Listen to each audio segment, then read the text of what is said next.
So, what are you doing? What are you doing here, protesting outside the East Area Committee? Oh, basically, my name's Ozzy. I'm the London Eastern Engineering and Manufacturing Sector Chair for. I live in Cambridge as well. I live down the road, and this is my local councillors' meeting today. And we've been campaigning for the last 15 months, or pretty longer actually, for three things: build council housing, rent controls now, and scrap the right to buy. Okay. As part of the devolution deal, the government's allocated £70 million to the Cambridge City Council to build council housing within the city limits. This is a huge victory for us. But do you think we're going to stop after we've got that? No, we're going to carry on going until there are diggers digging holes in the ground. Okay, our councillors are some of them all right, some of them less so good, but we're going to keep the pressure up until we actually start seeing holes dug in the ground and council houses being built, because Cambridge desperately needs council housing and the city is unaffordable. Specifically in the East Area? Yes. No, we don't want them on the outskirts, we want them where the facilities are, so people feel immediately part of the community. And is there anything what you're asking the councillors to do today, or are you just making them aware that you're continuing to campaign? Oh, I think my question will be sort of vague. It's like a softball sort of thing, you know. How would you like an easy question to answer? Well, because actually we've got Lewis Herbert here. He's actually done a really good job negotiating with central government. He's got the money. I've been meeting with Lewis for the past 15 months. We've been applying the pressure, and the paper has got on side with the demonstration that we have to move the political agenda from there to there. We shut the NIMBYs up, and we said we need council housing, and the agenda moved. We moved the agenda, and they took the fight to central government. They didn't back down. They did their part. They did it very well. And you know, central government have said it's conditional on having a mayor for Peterborough and Cambridgeshire. Does that matter to you? Do you care, or do you just care about the money in council housing? Both. That sounds wrong, doesn't it? I don't want an elected mayor for Cambridge and Peterborough. It's called legal But you're not going to reject this money on that basis? No, this carrot is so big and so tasty, I'm going to munch it down, okay? I don't care if we're campaigning against Andrew Lansley becoming mayor of East Anglia for the next 15 years, but we will build council housing first, because Cambridge needs it. I'll listen to you inside again. Thanks, Ollie. Cheers. What do we want? Rent control! When do we want them? Now! What do we want? Rent control! When do we want them? Now! What do we want? Rent control! When do we want them? Now! What do we want? Rent control! When do we want them? Now! Well, good evening, everybody. Welcome to the East Area Committee. Some of you have been here before, so welcome back. As this is the first meeting of the new civic year, I'm going to pass over to Ruth Yule, who's the committee secretary, who's going to conduct the election of the new chair and vice chair for this new civic year. So I'll hand over to you, Ruth. Thank you. Councillors, may I invite nominations for chair? Yes. I will nominate Councillor Anna Smith. Do I have a seconder? I'll second that. Do I have any other nominations? In that case, I think we may take it that Councillor Smith is unanimously declared chair of this committee.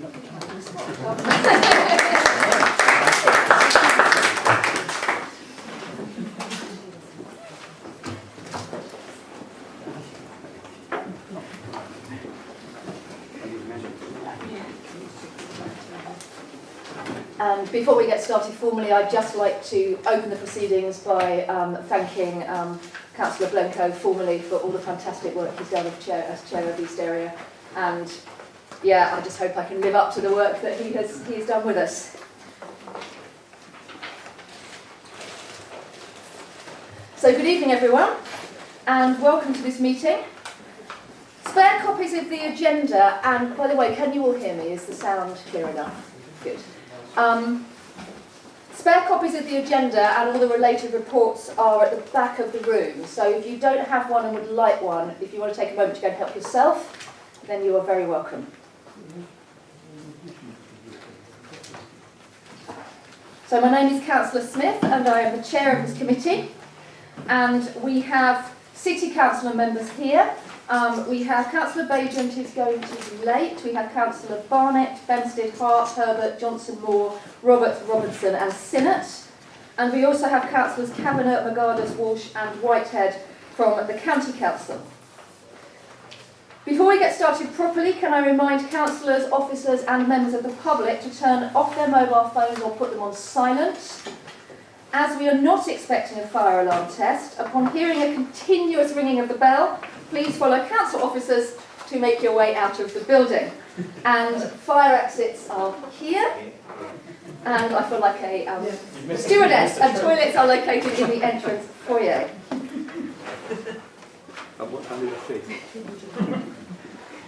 I want to remind everyone, councillors and other speakers, that all discussion is to take place in a respectful manner. And I also want to remind councillors that there is no virtue in speaking just for the sake of it. If someone has already made your point, please do not repeat it. Good. No speeches. I wasn't going to speak, but... Exactly. So the first piece of business is to elect the vice chair. Do we have any nominations for vice chair?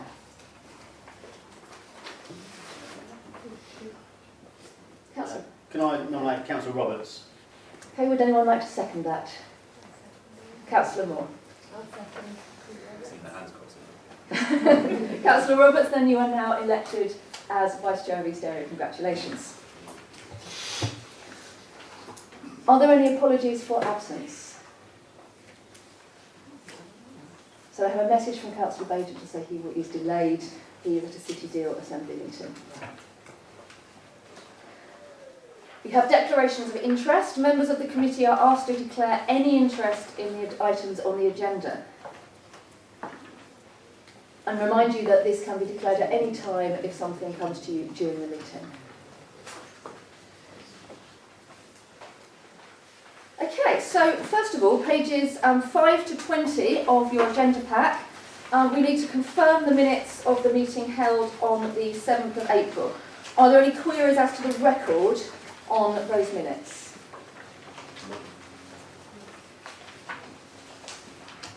Okay, in which case, and I'll have matters arising in just a moment, but I will sign these. Do I sign these here? Is that correct? Or is there a bit at the end? How about this? Okay. So I will sign those as correct. Thank you. Now I'm going to look at matters arising, and if I could ask people to turn to page 21, but I actually believe we also have a supplementary sheet with an update on this. Is that correct, Sarah? So on your supplementary sheet, you can see the committee action sheet. And what I'm going to do is just go around each lead officer or member to ask if there's any additions to what is here. You don't have to add anything, but is there anything else you would like to add, then please do. So first of all, on the issue of the audit of cycling provision for community facilities, Councillor Blencowe, is there anything you'd like to add to what is here?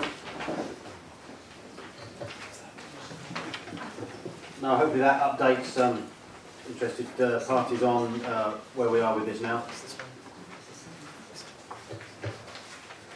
Okay, then we have the Coleridge Recreational Grounds query regarding the toilets being closed because of asbestos, and the issue regarding the fence and overgrown entrance. Councillor Roberts, is there anything you'd like to add to what's No, here on I the think sheet?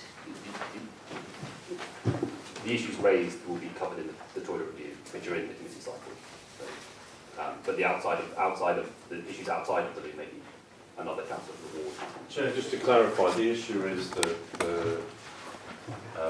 there is limited insulation for waterworks in the toilets, but the need is for the toilets to be open during the winter as well because of the level of usage of the facility. But if there's a review of toilets by the council, then this would just need to be reviewed as part of that.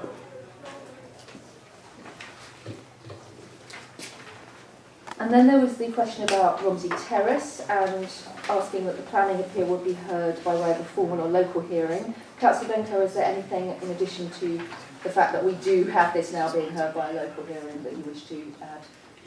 No, the answers as you gave, Chair. Okay. Romsey Town Square, we had a question on that.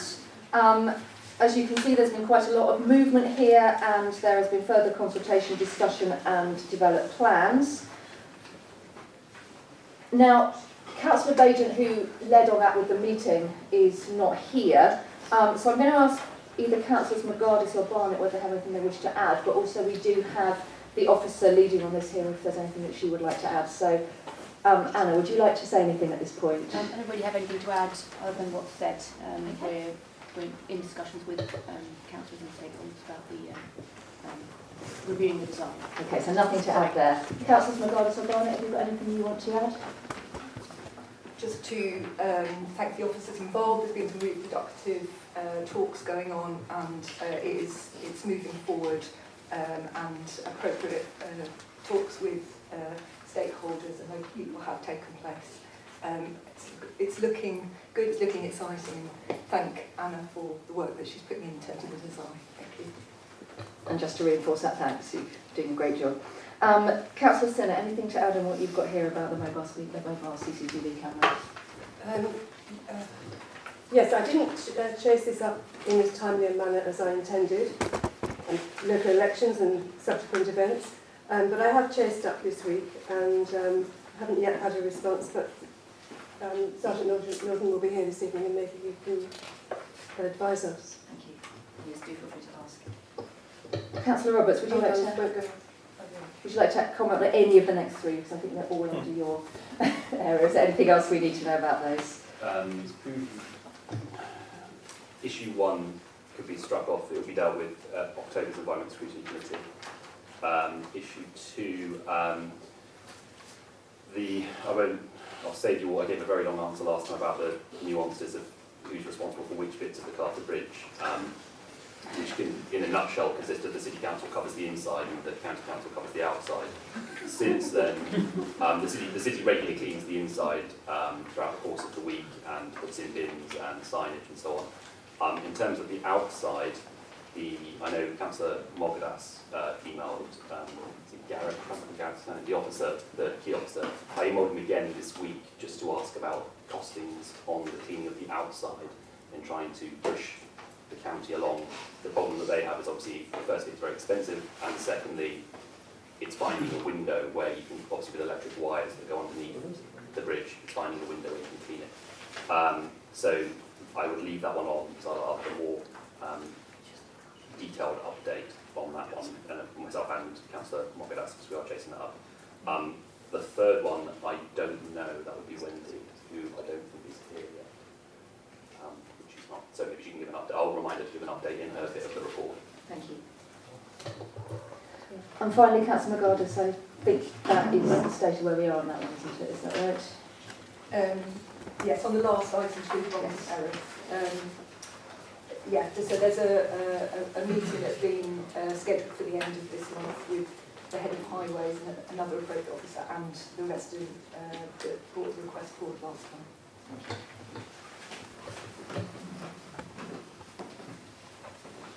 We now move on to unless there are any more comments about those actions, we're now moving on to the open forum part of the session. So I have had quite a few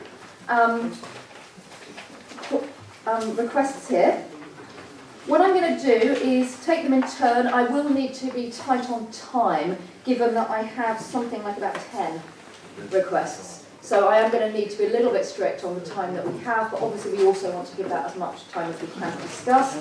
So the first question I have is from Dr. Eva. Dr. Eva, do you want to ask the question or do you want me to read it? Yeah, no, I'll ask the question. Okay. Thank you, Chair. Congratulations on your election. Thank you. Councillors, you will recall that I appeared before this committee on the 28th of January this year when I attempted to get a resolution passed calling for a ban on car parking on Riverside adjacent to the river between the Riverside Bridge and Stourbridge Common.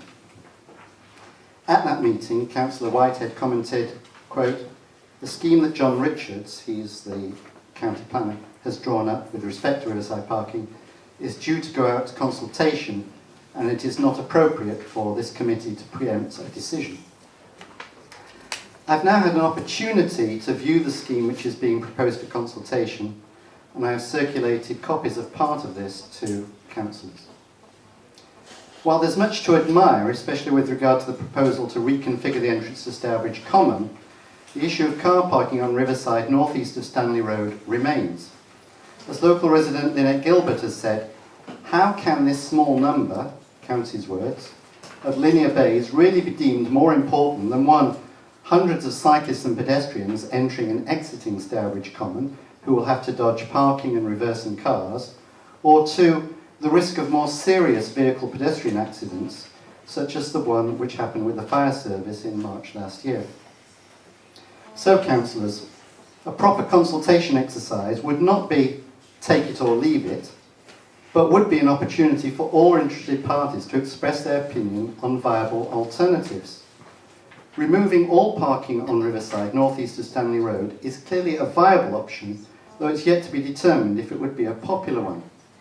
I therefore urge you to adopt the following motion, which is: the East Area Committee is aware of the upcoming consultation exercise due to be taken by Cambridgeshire County Council with respect to parking improvements on Riverside.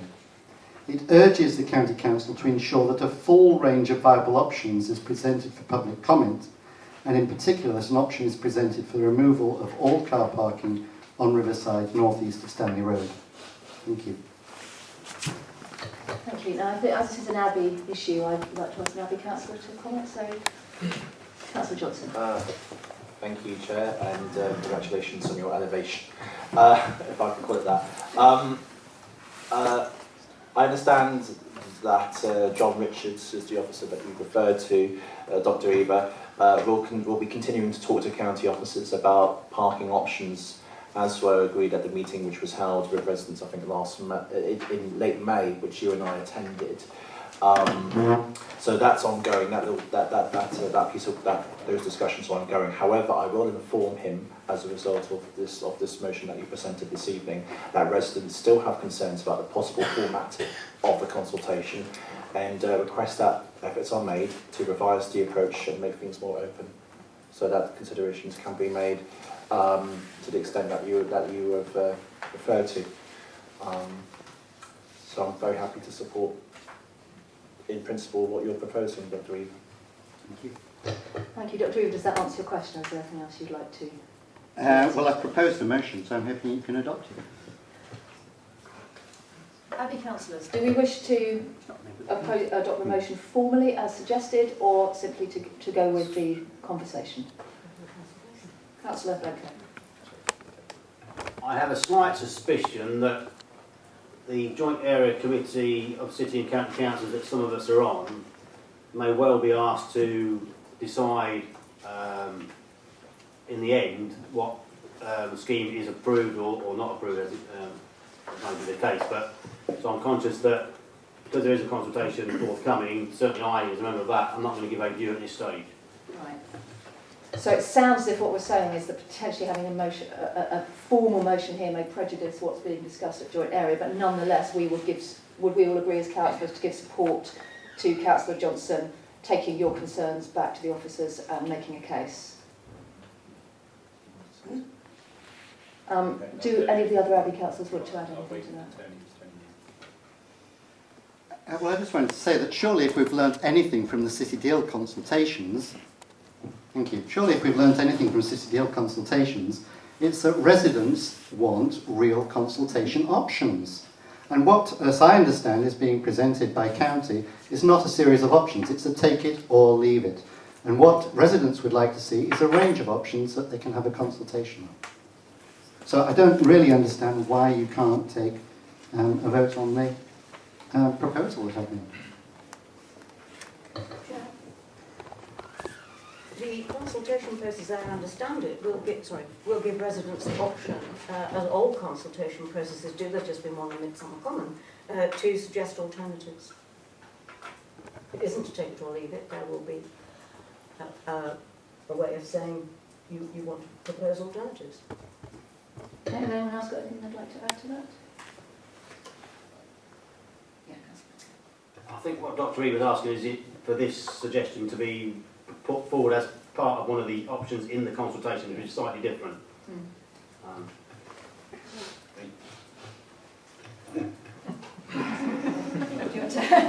I'm reluctant, seeing that you're the novice in the chair, I'm reluctant to make your life hell right now, but I support this. Not in the fact that I support this to residents, and I'm with Councillor Johnson on this relatively agreed. Maybe, I don't know what the options, I don't know the technicalities of how you would put this about. Maybe the people who can't vote on it don't vote, and the rest of us do. Maybe that might seem sorry, I'll put this back on. Yeah, Councillor Hart.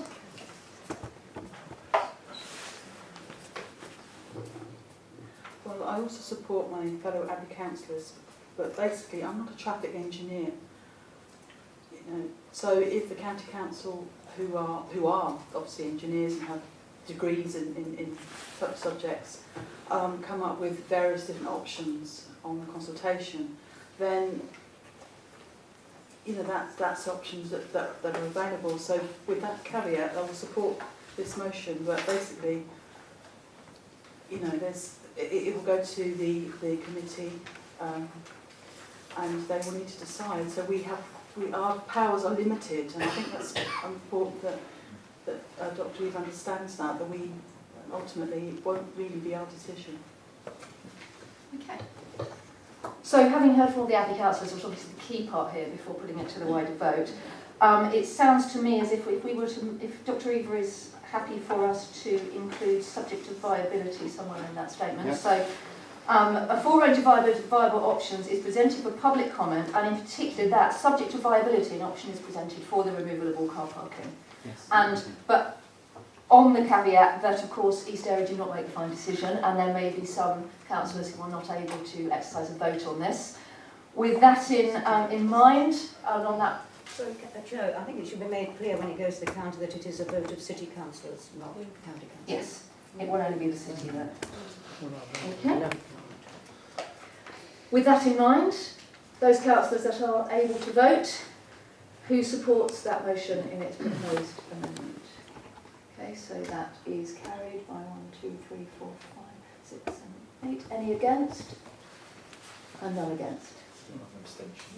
And any abstentions? I have abstained because I wasn't part. Yeah. And another abstention, yeah, so 2 abstentions. 3. Okay, the motion is carried. Thank you. So, the next... Oh, back on. So now we have a question from Georgie and Janet. So would you like to ask a question? Yes. Some years ago, we had drug dealers and users using the council gardens and seating area in Buckley Close and Burnside.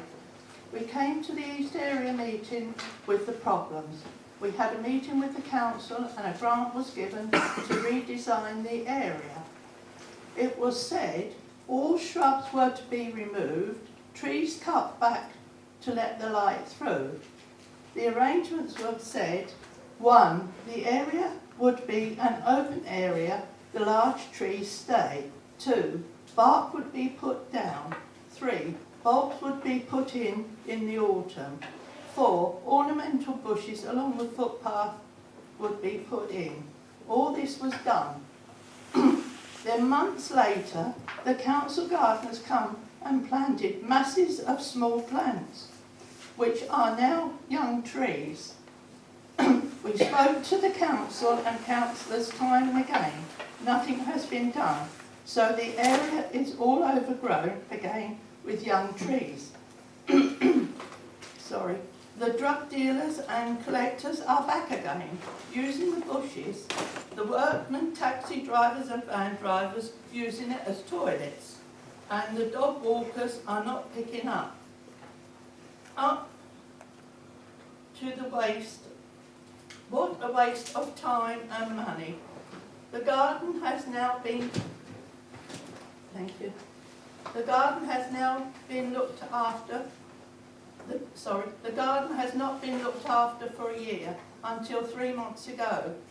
They came, used a hedge trimmer and cut off the tops. I asked the area supervisor to call. We were still waiting. It seems the first part of the estate to Zetland Walk gets the attention. The rest we call the forgotten area. Please, we would like answers to this. We are trying to keep it tidy. We have had to cut bushes back by the side of the bungalow and on the car park. Janet, thank you, picks up the litter and rubbish around the area. Janet says the brook from Burnside to Buckley Close to the Sainsbury's needs vegetation and shrubs cutting back. We have been in touch with Mick Stribley about the drugs and they are dealing with it. So please can you help us? Okay, thank you. Councillor Roberts, I think someone listed in your area, so do you want to? Oh yeah, I thought you were indicating. Oh, no, I am. Would a ward councillor like to contribute to start with? Councillor Hurd. The gardens are maintained by the Streets and Open Spaces as part of the deal with housing, because housing paid for the bill. It did take a lot of effort by residents last time to get things sorted out, and I came along and we had a couple of meetings and we addressed the issues, including that half of what is called Tiverton Estate. So I'm happy to follow that through again with the head of Streets and Open Spaces and meet on site with the gardening team.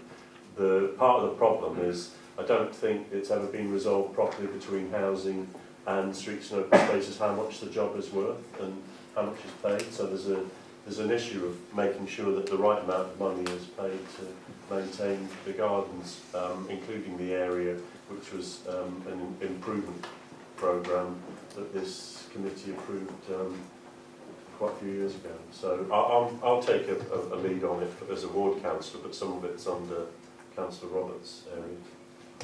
If we can put an action for Councillor Herbert there to report back and I'll just, if I can take Councillor Roberts' point first and then I'll come back to you. Can I just suggest that we, as a council, we've recently introduced, I don't think, I'll talk loudly, I don't think I can. Recently as a council we've introduced what are called ward walkabouts, where we've gone to troubled areas like the one you're suggesting. We haven't gone to this one in particular, we've gone to one Riverside and Warren area. Tony obviously is very concerned with, another residents along there.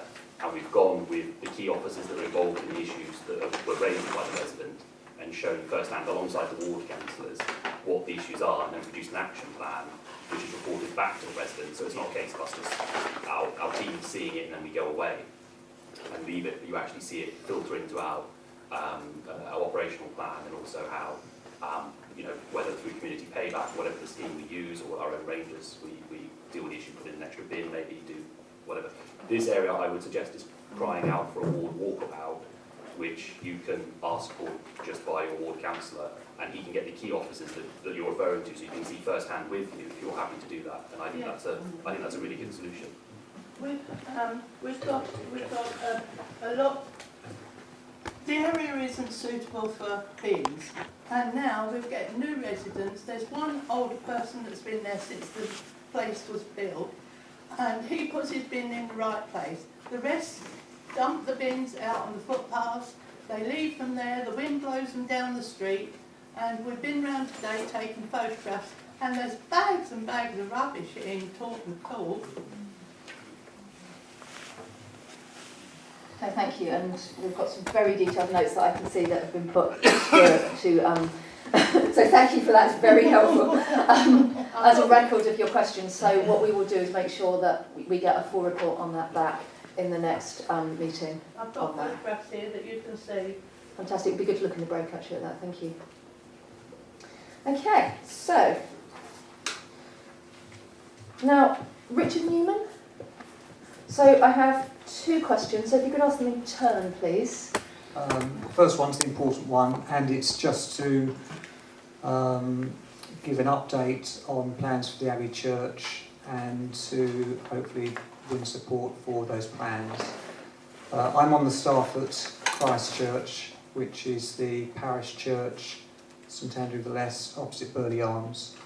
The Abbey Church is the original parish church, and Christ Church has spent in the last 5 years £1 million refurbishing that building. Lots of people see the entrance. That's just an external evidence of what we've done. We're now turning our plans to the Abbey Church. It is in danger of falling into disrepair. A lot of money will be needed to spend on the gables and just the fabric. There's no heating, no toilets, no facilities. So we are just beginning to put plans together to... one of the things is seeing whether we can get within the building itself just a small part of residential, which will give us an income stream to financially sustain the building. but that won't change anything externally. We're conscious of the history of the building, the heritage which we want to preserve.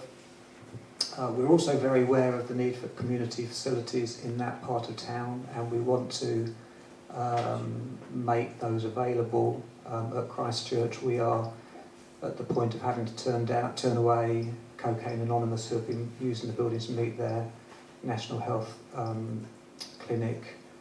That's because we are a busy, thriving church and we no longer have the space. So we're hoping with the Abbey Church refurbished, we'll be able to move some of the things that we do into there. So I'm conscious that we'll need a lot of money. I'd like to sort of have some idea who the ward councillor is so I can begin to build a relationship and also begin to get some idea of Section 106 money and getting access to financing which may or may not be available. Okay, and I think one of your ward councillors is keen to step in there.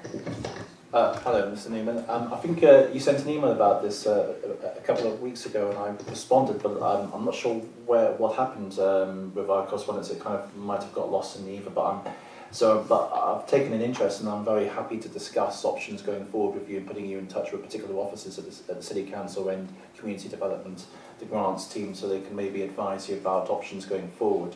There's other possibilities in respect of trying to reach out to the voluntary sector, who can then in turn advise about funding streams for the project that you wish to go ahead with. You have the centre, the Cambridge Centre for Voluntary Services, who could be useful. I mean, I'm very happy to meet up with you outside of this meeting to talk more. To talk more in more detail about your proposals and your plans and how we as a City Council can assist with that. Can assist with that. That's lovely. That's all I want is just to come and sort of. It's a building that's of interest in the area. People sort of ask and people want to know. So it's just about building bridges and beginning to help to get things moving. Thank you. Okay, thank you. And Councillor Bunker would like to make a point. Yes, for those of us with long memories, there was representatives from the Abbey Church who came to the Abbey Stadium workshop quite a few years ago now to discuss sort of future projects within the East area, community projects and enhancements. I think at the time there was support for the principle and the idea that was put forward by those two representatives.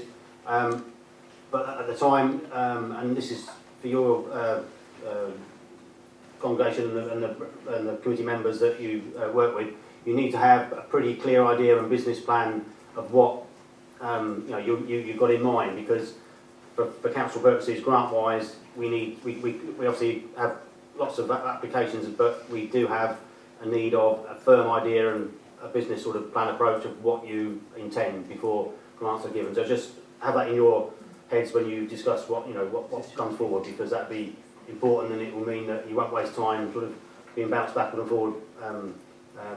From council sort of departments, by not having that sort of worked up in a sort of legible, understandable way. Yeah. Thank you. Okay, and thank you for giving us an update on that. So you have a second question, if you would like to ask that. Just as a resident of Tannerton Road, delighted to see the work finally being done. I think I'm right in understanding that we're going to end up with a lovely, shiny new carriageway, and the pavements will be left as they are at the moment. Can you just confirm that is right? And is there any mechanism, once the work has been done, and the folly of that decision being the case, if there's any chance of the pavements being done to the same standard? Thank you. Yes, that is the case. It will be resurfaced. The road will be resurfaced at the closing stages of the project once all of the main features have been put in. Welcome to local government. Pavement budgets are a separate budget from highways maintenance budgets. And councillors who've tried to get paving slabs replaced with the county council to the same standard, as I have done elsewhere in Petersfield, have come a cropper. Because the county council's policy is not to replace with paving slabs, but to use some kind of tarmac. Because of the cost, the maintenance cost, and the fact that the county council, is bordering on the edge of bankruptcy. So it will be a separate project, and I'm happy to work with other Petersfield board councillors to look at resurfacing, but the chances of it being a paving slab are sadly very, very low indeed. Yeah, I don't want paving slabs, I want a safe pavement, so whatever. In that case, we're away. I'll pick that up afterwards, yeah. Okay. Thanks very much, Ashley and Mike. Ashley, Mike. Oh, sorry. Thanks very much. Richard Harvey. So, I noticed back in early April that a large number of vehicles were turning right into Devonshire Road. So on the 9th of April, I took the opportunity on a Saturday to sit with a camera and take pictures. 49 vehicles in 45 minutes. 9 of them were taxis. I put those images on a file and emailed them to Yvonne O'Donnell. And I received no reply. I'm wondering why.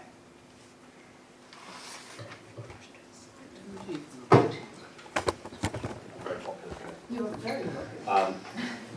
Yvonne O'Donnell, just for those that don't know, heads the environmental health team, which falls under my portfolio. I have no idea why there was no reply. Obviously, that in itself is not acceptable. I will chase that up, and I've already talked to the gentleman at the meeting who approached me, and I will arrange a face-to-face meeting between the three of us very early in the morning next week. I think at 8 o'clock. So at the very least, we will drag said officer out of bed early to get some answers. But just on all serious note, obviously it's a very serious issue for residents, no doubt. And I know that other councillors, Councillor Benson in particular, have talked on this in the past, and Yvonne obviously has ultimate responsibility for elements of taxi licensing and so on. So off the back of that, we'll see what can be done. Okay, Councillor Sinnott. Thanks, Chair. Quite apart from taxis, the right turn from Mill Road into Devonshire Road, as I'm sure everyone knows, is not supposed to happen. Sergeant Norden's here, I've noticed, and I'm sure he'll be speaking later, and I'm sure he'll have something to say about it. I had an email exchange with Sergeant Norden, but he's here, so I'll leave it for him to speak about it. Okay, Councillor Benstead. Yes, thank you, Chair. You taking the photographs and emailing them across to the council was on my advice at the last meeting, and I'm quite surprised that there's been no action taken on that. I've had meetings with the licensing enforcement officers since I brought it up. Can you forward to me the email that you sent so I can follow it up from that? Yes. I'll sort my email address out of the break. Would you like to come back on that, or does that answer your question? No, that's fine. Yes, that's more than I expected. Thank you. Okay, thank you. And then we have James Woodburn.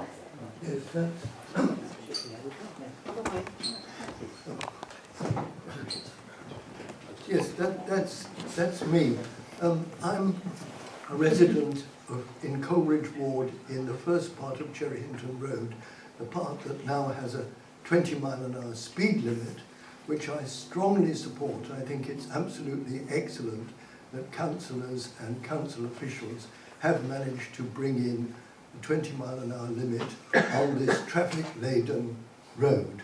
It's very, very congested, and it's very important that the traffic is kept to 20 miles an hour. Now, I want to raise an issue about enforcement. It's not enforced at the moment, the 20-mile-an-hour limit, and there is a serious problem, particularly on Friday and Saturday nights, with people returning from the city and going out of town who at night speed down Cherry Hinton Road in a dangerous way. I'm not talking about average speeds, I'm talking about the speeds of a minority of people who drive at excessive speed on Friday and Saturday night. And the enforcement, any enforcement, must cover those periods of late on Friday and Saturday nights when the problem is at its most acute. Now, I think that because there is such a problem, of excessive speed in Cherry Hinton Road, and two actions are needed. Firstly, the out-of-date speed camera outside the Swiss Laundry needs to be replaced with an up-to-date, modern, digital speed camera. That's the first thing that needs to be done. But the second thing that is needed to slow down the dangerous speeds is road humps and raised tables at the junctions directly the same as those on Cherry Hinton High Street, Chesterton High Street and Green End Road, where the road humps and the raised tables do effectively slow down the traffic. They actually work. And if we have only an out-of-date speed and largely inoperable speed camera and no enforcement, we have a really dreadful situation in the road. So please can we have action? Now the second, the issue is made much worse by the fact that we have a new planning application in for the Constitutional Club, which is directly opposite the Swiss Laundry and lies within Coleridge Ward. It's part of Coleridge Ward. It used to be a conservative club, but for some years hasn't been. It's now a drinking club and a club where loud recorded music for discos and karaoke sessions are held late at night. Now, they're planning to increase these facilities at the club, I mean, it's a major problem of noise for residents. There has been a noise reduction within the You're going to have to hurry just a little bit, I'm afraid. Yes, okay, I'm just finishing on. There's been a noise reduction plan, but it's inadequate. But anyway, I'm sure that this matter will come before the planning committee and no doubt this committee, and it'll come up with councillors because it is such a problem. Now, as it relates to the issue I first raised, the issue of speeds in Cherry Hinton Road, this will undoubtedly increase traffic. It will increase traffic, both car traffic and pedestrian and cycle traffic, to this increased development of facilities there. And it's that particularly worries me. Late at night, people will be emerging from this location, from this club, just as the vehicles go late into the Swiss Laundry opposite, dropping off their loads. Thank you. So, I'm going to try and wind that up now, if I may. all of these support the idea that we must restrict speed in Cherry Hinton Road. Thank you. Please advocate road humps and raised tables. Thank you. Thank you very much for coming. And would a ward councillor like to answer that? Councillor Kavanagh, would that be mostly under the county remit, do you think?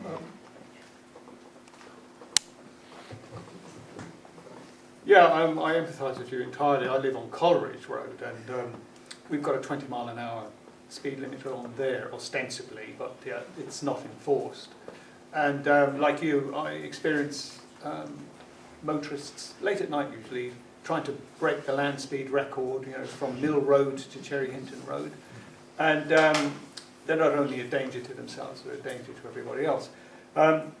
Cherry Hinton Road, your suggestions are very good. I think safety cameras are a contentious issue. The officer will explain later the legalities of it. I mean, years ago, when I was an ordinary citizen like yourself, before I became a councillor, I was complaining to my local councillors about speed on Coleridge Road, demanding a speed camera and so on. And they took a long time to explain to me the ins and outs of getting a safety camera on your road. And it's not easy. And in fact, I think they are actually going out of fashion. Speed humps, tables, they're also very difficult to have put in. From my own observations of Cherry Hinton Road and using Cherry Hinton Road as a cyclist and a motorist, I don't think it's suitable for speed humps. It's actually a very busy road with buses, trucks, and commuters and so on, and I don't think it would work. I think in the short term, enforcement is needed, not just on Cherry Hinton Road, not just on Coleridge Road, but across the city where possible. But as we know, the resources are very, very limited that our police have, and traffic wardens, etc., etc.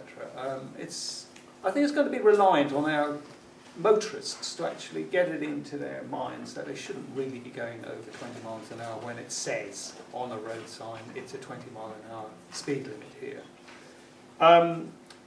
Your information about the planning application, I'm afraid that's not an area that comes under my remit because I'm a county councillor. But I think we will look at it closely. I do look at and get involved in planning applications in my area.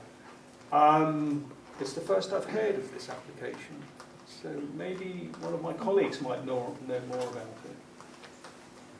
it. Any Coleridge councillor want to add anything to that? Any city councillor? Councillor Well, Herbert? just to say the application's only come out this week, so we need to have a look at it, and obviously happy to get views from residents about it. But the application is for a mixed development, as I understand it, of housing and social clubs. So the potential to have a really loud social club, I would think, is actually reduced as a result of this application, personally. Mr Woodburn, do you have any final comments you'd like to add to that? I would like people to look more seriously at the comparison between the effective speed humps in Green End Road and Chesterton High Street, and which have comparable traffic levels to those in Cherrington Road, and they work there, and that's why I advocate them in Cherrington Road. Okay. We have a comment from Councillor Benstead. Yeah, thank you, Chair. I'm a Coleridge Ward councillor, but I used to live on Green End Road, and when the raised speed humps were put in on Green End Road, the residents on Green End Road actually asked for some of them to be removed because the car, you probably remember actually, there was some from Nuffield Road through to at that time through to Golden High Junction, and they were asked to be removed in that area, and they were asked to be removed also in Fen Road area because the cars weren't slowing down; they were taking them at speed, and as well as being fast, there was a loud crash when they landed the other side of the speed humps. So I think it's a little misleading to say that they were actually doing a good job in Green End Road.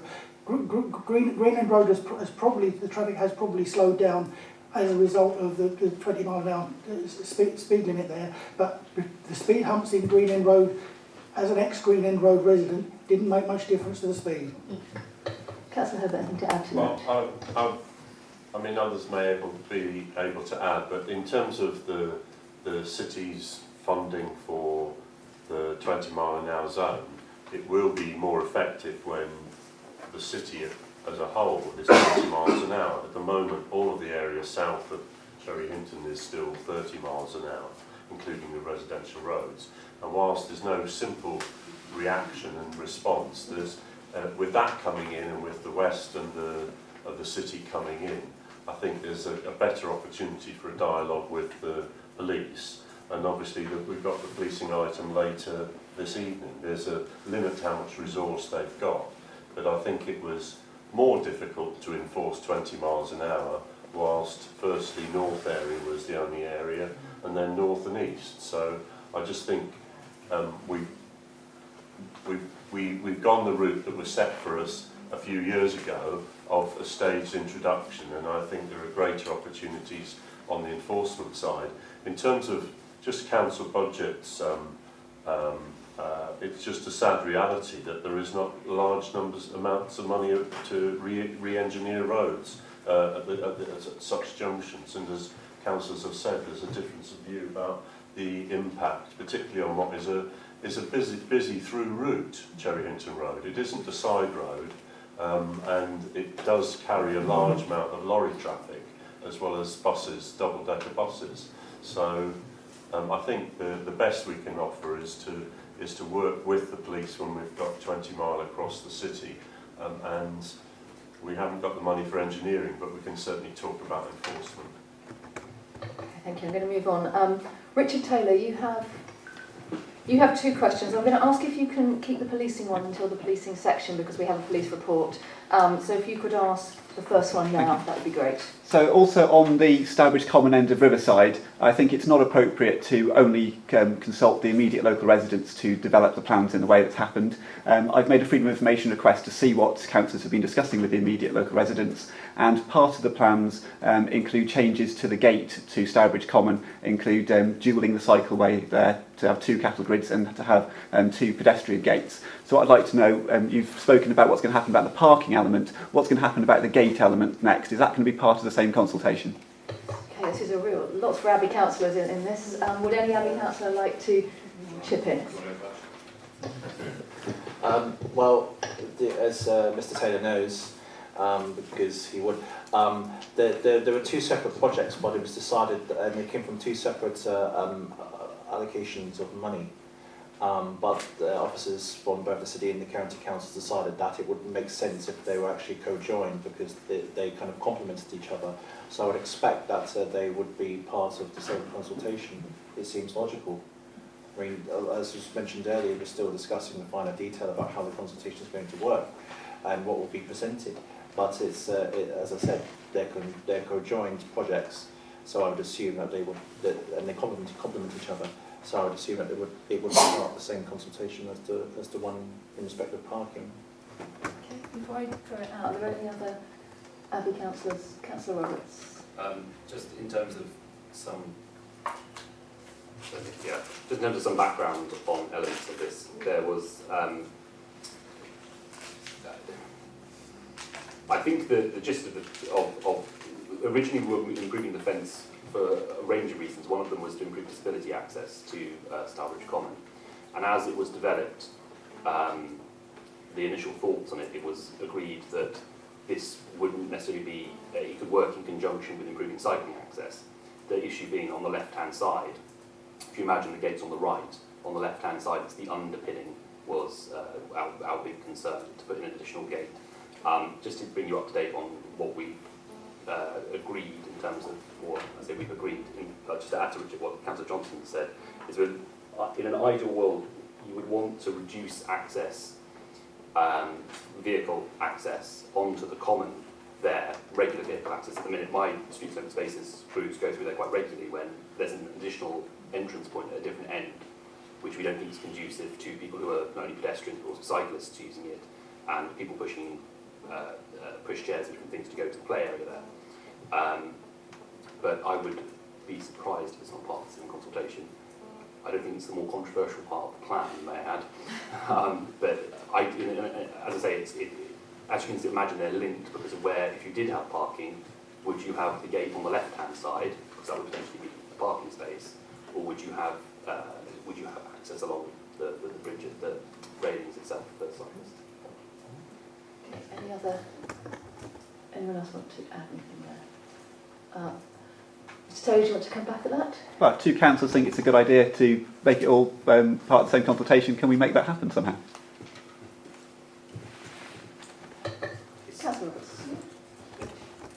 No reason why I can't. No, I honestly don't see any reason. I think if 4 Abbey councillors could just chase this up as a combined force, but I agree, it should be. It's quite clearly, holistically, if you look at everything that's going on along Riverside, and there's quite a lot, as Tony more than anyone else in the way, someone who lives in the area, it would make sense. So I don't think there's any disagreement on that. Okay. It's not. Thank you. So we are getting through the list. And if there's any cakes left after I saw a lot of cake before the meeting, then we'll have some cake and break in just a little bit of time. Frank Gawthrope. Thank you, Chair. I'm Secretary of the South Petersfield Residents Association.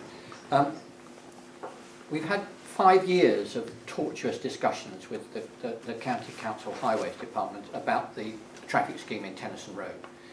It's costing £500,000, which by any stretch of the imagination is a great deal of money. And residents are suffering months of disruption to get the scheme through. And I'm sure when it's finished, well, hopefully people will be pleased with it.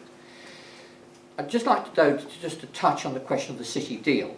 Now, I know that the public engagement, I won't use the word consultation because it is an engagement, is starting next week. But our resident committee met last night and we discussed the proposed road closures, which are part of the city deal.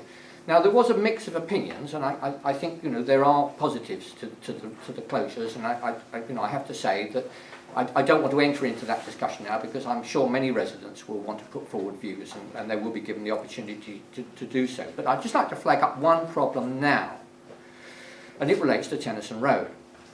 The proposed closure points for the city deal scheme are shown on a map as red dots, but thanks to Councillor Bajan, I had an opportunity to meet Mr Hughes, the County Transportation Director, who explained that those red dots are only indicative and actually they're not the actual places that the roads are going to be closed. So my first point I'd like to make is that I do hope that that can be firmed up before the public engagement starts, because it's going to be very difficult to have a meaningful discussion as residents if we don't know the actual points where the roads are going to be closed. We do know that Hills Road is going to be closed somewhere between Station Road and the Catholic Church. And the modelling that has been produced by the county shows that the result of that will be that there will be a 50% increase of traffic in Tennyson Road. We're just spending £500,000 in an attempt to deal with traffic in Tennyson Road. And I'd just like to well, more than flag up, appeal to councillors really to consider this matter extremely carefully. Because if you look at the map, wherever Hills Road is closed, whether it's at the junction of Station Road or further down, the easiest way for motorists to then get into town is to go down Station Road and Tennyson Road and then back on Mill Road and back into town. So it's going to be a major rat run when this happens. And that is going to be a very serious problem. And I think many residents of Tennyson Road will be very disappointed when they hear this is going to happen. So my question really, I suppose, inevitably it's directed to Councillor Herbert, isn't it, is to appeal to him to look very carefully at this issue, particularly in view of the fact that he did say in the press that the question of rat running would be looked at extremely carefully. And I have to appeal to him to say that Tennyson Road, after £500,000 worth of local authority money, needs to have special consideration in this matter. Thank you, Chair. Councillor Herbert. I do not have within my head all of the solutions to the city's transport problems, but in terms of the discussion about the peak time congestion control points, as you've had a preliminary discussion, including assisted by Councillor Bajan, and Councillor Bajan might have some comments to make, I think there is a view on a couple of the proposals that where they're shown and where people will see them on a map, that those are positions that make a lot of sense. If subject to the views of the public about the overall plan and the nature of that as a solution to assist buses to run on time and to assist modal shift so that we actually reduce the number of cars by about 10 to 15%. On your specific question, on Mill Road, that is probably the sort of congestion point that has the greatest issue of debate. And a couple of points. First of all, clearly we do not want to relocate the traffic from Hills Road down Mill Road onto Tennyson Road. And certainly having talked to the county council officers initially, that their view would be that some of that congestion control would need to be more at the city end in terms of people coming out towards the station rather than at Mill Road Bridge where the point is notionally shown at the moment. So what I would expect is, as part of the discussion, and this is a 3-month discussion, that we actually have a discussion of councillors and residents' associations, not a closed meeting, but a discussion where we actually look at Mill Road as a specific issue. And that actually takes account of both ensuring that there's access because access is an issue as much as anything. Ensuring that some of the ways that people get in and out of areas like Romsey and Petersfield continue, because often people don't use the main road to get out of a ward if they live in the ward. That's just the way people live. They live in the middle of an area between bigger roads.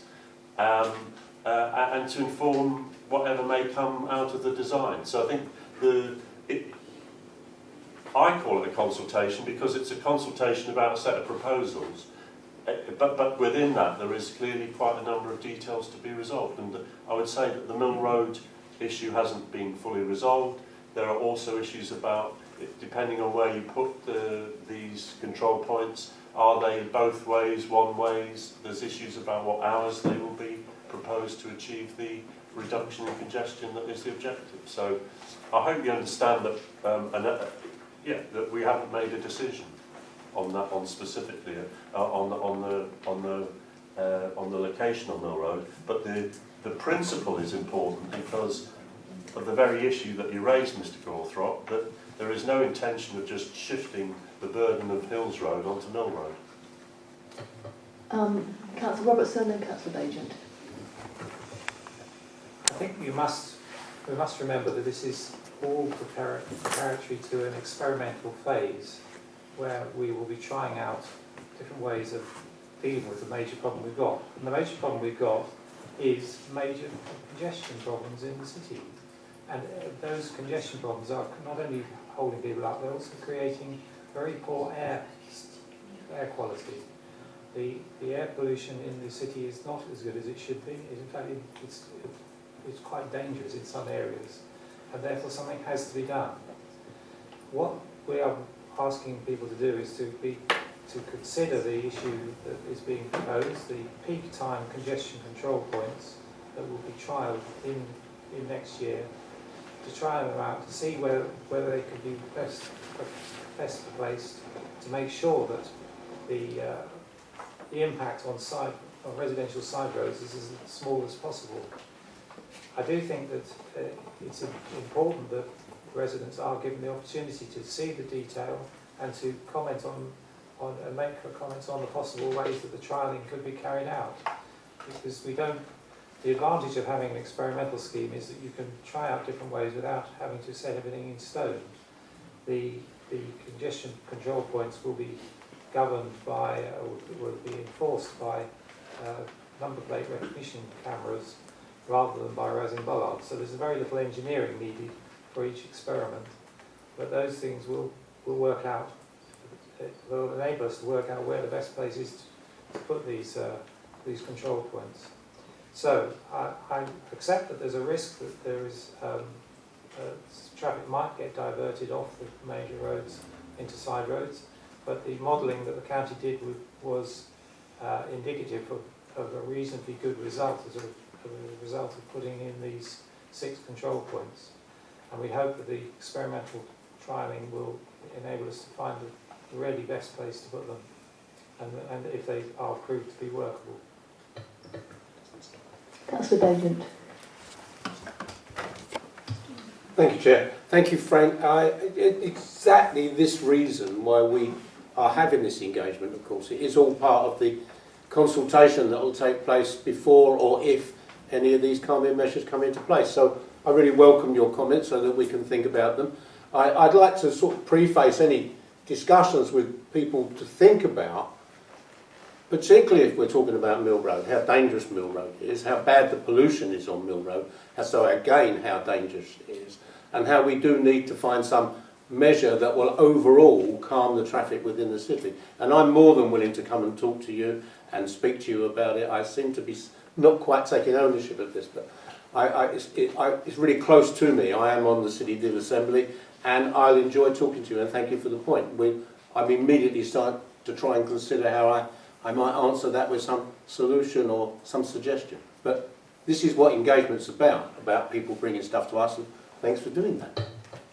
Gawthorpe, do you want to come back on that? No. Well, I will just say, Chair, that, I accepted the point about Mill Road, but actually my question was about Tennyson Road, which is a residential street, and I actually think it's really important that that is taken into account in your deliberations. Just hope you will.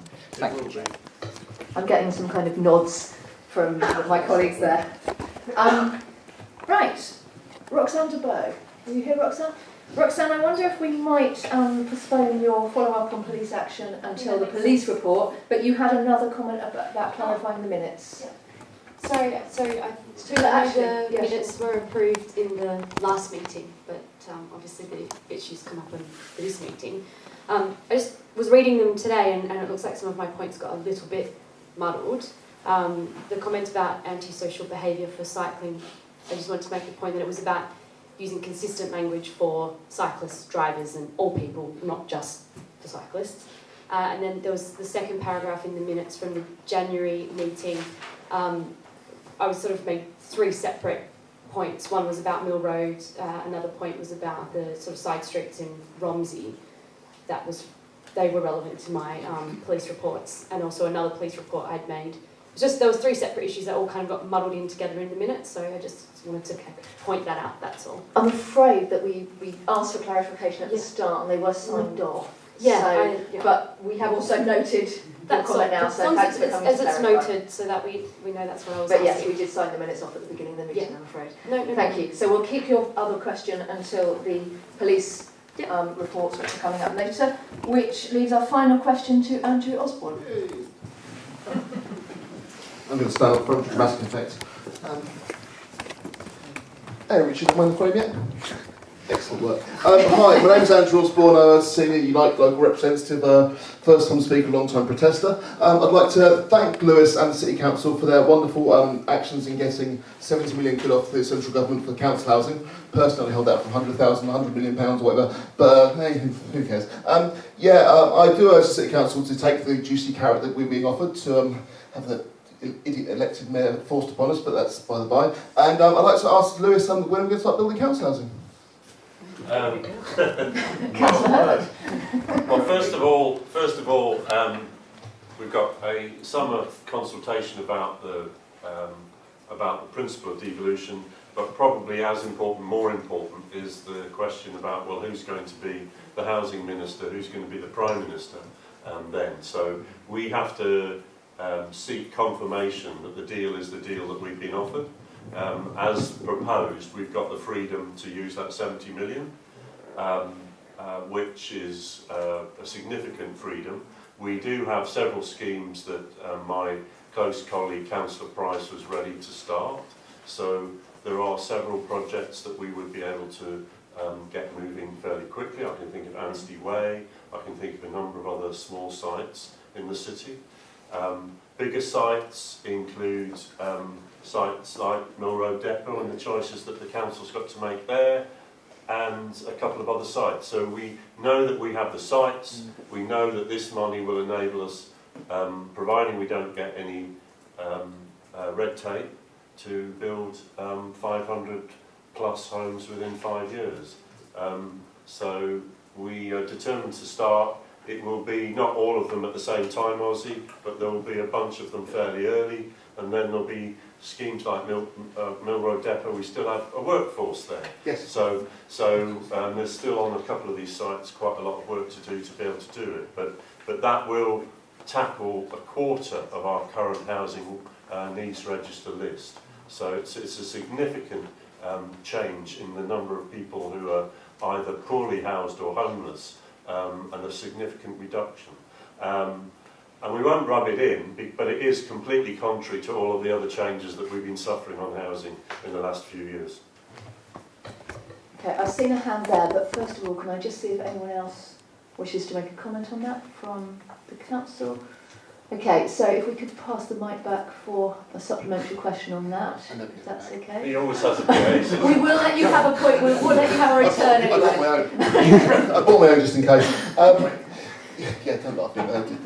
I'd like to thank Lewis for his comments, and I totally agree with you, and I just urge you to build as soon as possible. And just speaking with my official Unite hat on, people would have thought we'd have stopped protesting when we actually got the results to actually get the money from the central government for council housing. That's entirely far from the case, and we'll be hassling you and harrying you until we start seeing holes dug in the ground and bricks laid upon brick, because we desperately need these council housing in Cambridge, and I'd urge the East Area Committee to accept as many as they can within the boundaries of the East Area, specifically the Mill Road Depot, because Mill Road is becoming far too gentrified for my liking. A lot of my mates I used to drink with down the pubs now being forced out of the city, and it's because of the house prices, rental prices and stuff like that, and basically I want to bring the tribe home. Thank you very much. Okay, if we could now pass one of those mics back to the other hand, and then I'll come back to you, Councillor Herbert, in just a moment. Just very briefly to say that... Councillor Herbert, can we have the question first, and then I'll come back to you? I will give you that response. You are a very good chair. I like what you Hi, Ian Rawls here. With regards to council housing, can we just have assurances that this is actually social housing we're talking about, not the usual cop-out of affordable housing? Council housing. This is actual social housing, affordable by people on an average to minimum wage in Cambridge. Councillor Herbert. Sorry, Chair. You'll be chairing Labour Group, and that's an even stronger challenge. I'd just like to assure you, Mr. Rolls, that that is exactly what it's for. Fantastic. So clearly that means that it's not cheap, because we have to therefore operate it at social rents. But the point that we will make to government, and we welcome the campaign and the support that Unite Community Branch and others have given in this, and also the determination of Labour Group that this should be achieved. This will be social rent council housing, and the benefit is that, unlike, say, shared ownership, which only gets one offering and then it's gone, this housing will be there for good. It will be earning rents, it will be making the HRA more effective, and it will also enable us through the rents to build some more council housing with that money in the future.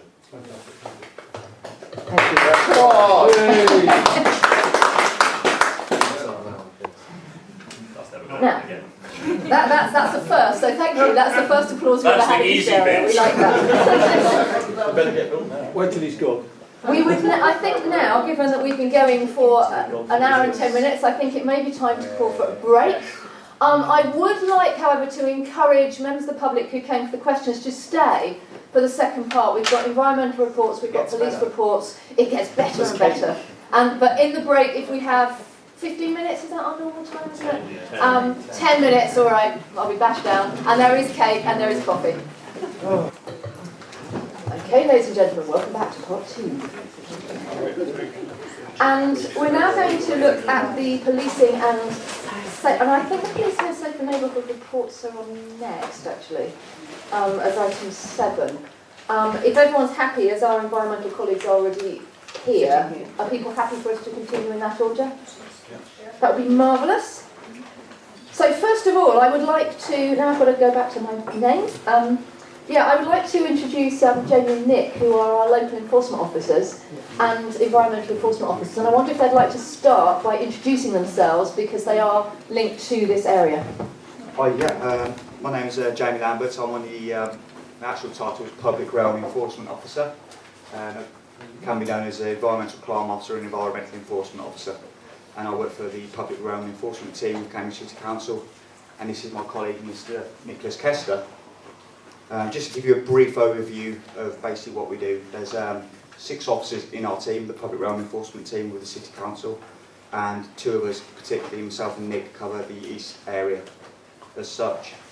The various offences we tend to get involved in are anything involving fly tipping, fly posting, graffiti, minor incidents of criminal damage. We get involved in abandoned vehicles, nuisance vehicles, untaxed vehicles, vehicles that are being perhaps used for repair on the road in relation to a business, and again vehicles that are being used for sale on the road, again in relation to businesses. We deal with shopping trolleys, and we get involved in various instances of investigating matters if their needles have been disposed of or incorrectly, or we also deal with matters in regards to trade waste and those sorts of instances. And anything that's reported to us via councillors, members of the public, or other services, such as, for instance, the police or mental health workers and things like that. So just so everyone's clear, we're looking at pages 35 to 60 here of your pack. And Jamie and Nick, I wonder if I just start by asking you just to give a very brief set of headlines of what we're looking at here for the benefit of members of the public who may not have read through this. Yeah, I think the main point of the environmental reports as we go through them is that we tend to, from the councillors and members of the public, we have a series of priorities that we concentrate over a certain period, normally over 3 months, is in relation to matters that we need to be looked at, matters that perhaps we have been investigating but have resolved themselves. So as you can, if you look onto page 37, I believe it is, you'll see there's a number of points there where for our target setting and recommendations, these are the issues that we tend to take back from committee meetings to be investigated and dealt with over that time. Thank you. And what we're going to do is we're going to have some general questions on the material that the environmental report covers, because I know some councillors have got particular things they want to ask and clarify. There will also be a chance for members of the public to ask any questions that they have as well. What we're going to need to do at the end of that, and I will keep an eye on the time, but what I want to do at the end of that is obviously to discuss and vote on the priorities, because we have 4 priorities, I think it is, isn't it, that are you're recommending that are ongoing, and then we also have another priority that you'd like to add to that list. So at the end we'll talk about that. But first of all, I think if I could open it out to councillors, if you have specific questions that you'd like to pick up from any aspects of this report. I think Councillor Johnson, Councillor Whitehead, Councillor Sinnott and Councillor Barnett. Thank you, Chair. Thank you very much for that presentation. Thanks for the report. I attended another meeting of the Whitehill Residents Neighbourhood Watch a couple of weeks ago, and they raised several other additional points to the ones that I raised at the last East Area Committee. They said that they were concerned about dog fouling along Barnwell Road and wanted some attention to that area. They also wanted to investigate the possibility of there being a ward walk or ward blitz around Whitehill Road area, so that the officers and others can see for themselves the particular issues which residents have highlighted. And also, I wanted to ask a question about the number of bins that are available. Abby, we've exhausted our quota, but these residents and others have made further suggestions about placements for extra bins. And so I wondered if it was possible for you to indicate whether or not there can be a further allocation of bins, not just to have a ward as well. Maybe that's what I don't know who knows the answer to that, but that's certainly an observation and certainly another question I'd like to pose. But thanks for your work. Is that dog bins or litter bins? Litter bins, but also dog bins as well. I think we've exhausted our quota on both. We're very good. So what I'm going to do is I'm going to go through the answer for each in turn, I think. Where Councillor Roberts feels that he's got the knowledge, step in, I think, with bins. That would be useful. So, Councillor Roberts, do you want to come on that? Sorry, just to explain, because we do have some new councillors. The idea of environmental reports and residents, as well, who aren't familiar, is apart from priority setting, residents, for example, have a trouble. We heard earlier from the resident at the back about a particular trouble area where they'd like a ward walk with their councillor and some of the cleaning teams and enforcement teams. So it's things like that. You can pick up trouble spots. You can put in additional bins. Every ward has an allocation of bins, dog bins, and litter bins, so it can be equitably split across throughout the whole of the city. But also where you can target enforcement patrols and different things like that. I won't keep up. This is my portfolio because I'm very excited. But in terms of the answer to Richard's Councillor Johnson's question, we'll, as you'll see in the back of the report, not every ward has used its allocation of both dog bins or litter bins.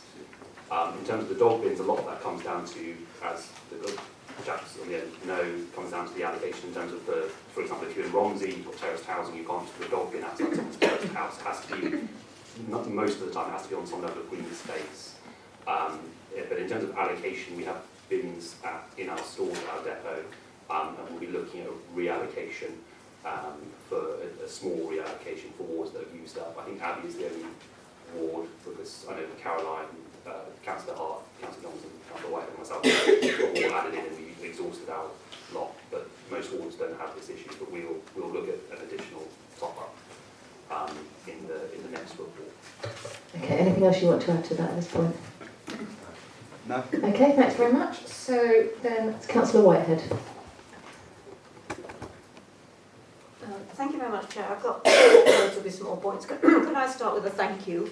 I made a complaint about the alleyway that runs between Abbey Road and the Elizabeth Way Bridge, where there was a lot of stuff left in there from some building works, and it has now all gone, and vehicle access is now, for emergency vehicles, now available there, so thank you very much for sorting that out. I've got a point about, first of all, graffiti, which is a problem, and I noticed that we're now resurfacing, as it were, the walls of the Elizabeth Way underpass, and much of that's strictly in our area. But that is a place that, as soon as it's cleaned, it gets graffiti on it. And I did wonder whether we could actually do some kind of watch on that, because you might actually catch people who are, because it just happens all the time. It gets cleared off, and then there's another load and another load. And just a suggestion, it might be somewhere where we could actually, keep a watch on it and see if we can actually catch people doing that. So that's one suggestion. The other thing is about litter around places like B&Q and Wickes and other places like that.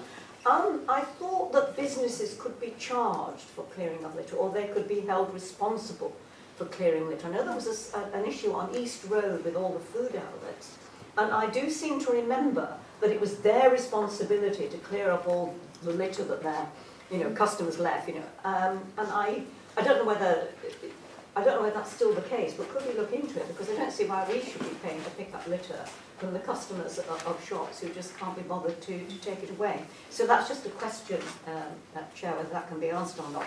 And then the final point I have was about fly tipping, because we do seem to have places where fly tipping seems to happen quite regularly. And I personally find this very odd. You can take your stuff to Mill Road Recycling Centre, and it doesn't cost you anything. Or you can ring the council and ask them to come and collect stuff from you. So I'm not clear who is doing the fly tipping. I mean, is it that they don't know that if they've got a car they can go to Milton Road, or that they can ring the council? And would it be worth thinking about, where we do get consistent fly tipping, perhaps putting up a notice to the effect that they could take their stuff to Milton Road Recycling Centre, or they could ring the council and have it collected? Or is it that people have been paid to take this stuff away by other people and they're just dumping it rather than taking it to Milton Road? Do we have any notion of that? Because it does seem to me that we've got places where it happens regularly, and if there could be a notice saying, you can take your stuff to Milton Road, or you can ring the council. I mean, might it It's have not some Milton effect? Road, but it is in Milton. Yeah, Milton, yeah, sorry. You know what I mean, yeah, the Milton way thing. So those were the points I had. Thank you, Chair. Okay, do you want to come back on any of this?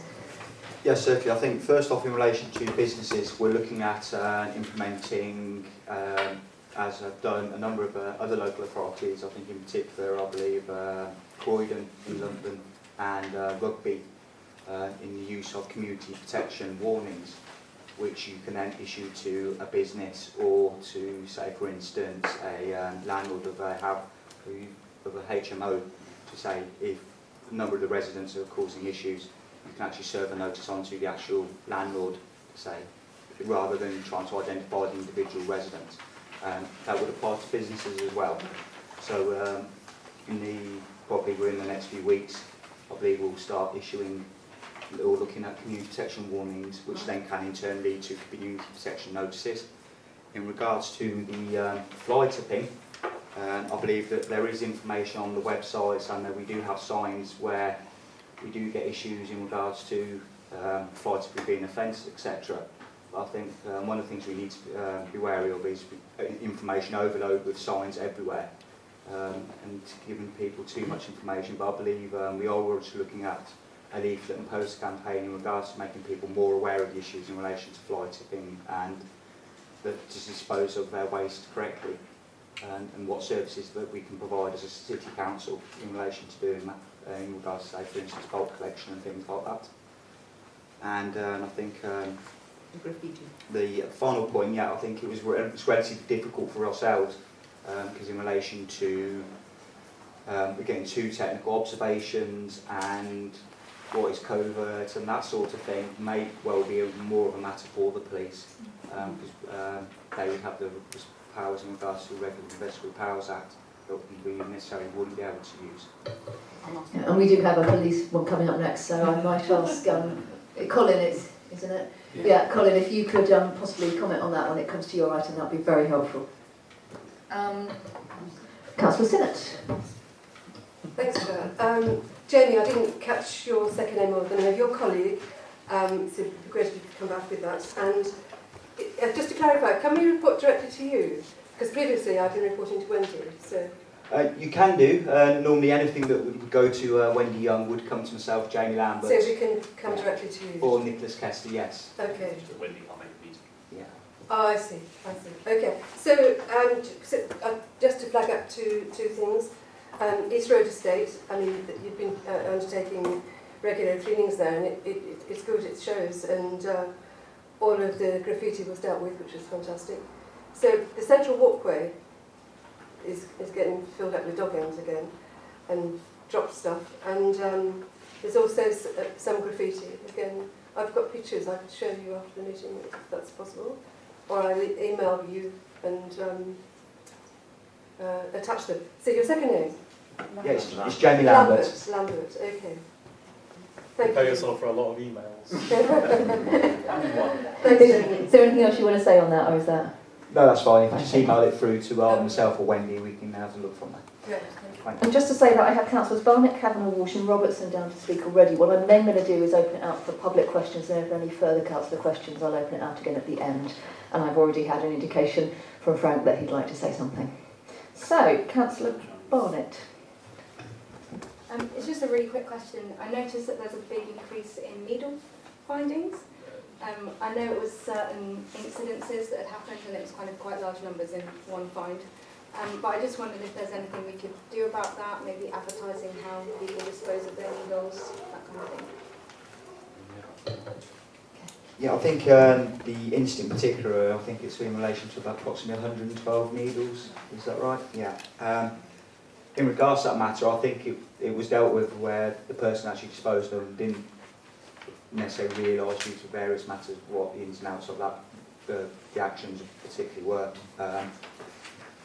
However, I think that we can certainly look at perhaps implementing it alongside the fly tipping campaign, or at least working with the healthcare side of things in relation to correct needle disposal and things like that. Something we can look at definitely. And can I just ask a follow-up on that? What is the procedure if people are looking to dispose needles safely? Where would they go in East Area to do that? Normally, I believe you'd find that people that tend to use needles, be it either for use of taking drugs, or will tend to know how to deal with them. They do tend to be issued their own sharps boxes and things like that, which they tend to, is how they tend to, or through their healthcare professionals, etc. And I think that would probably be the same for people who have a medical reason to use, have to use sharps and things like that as well.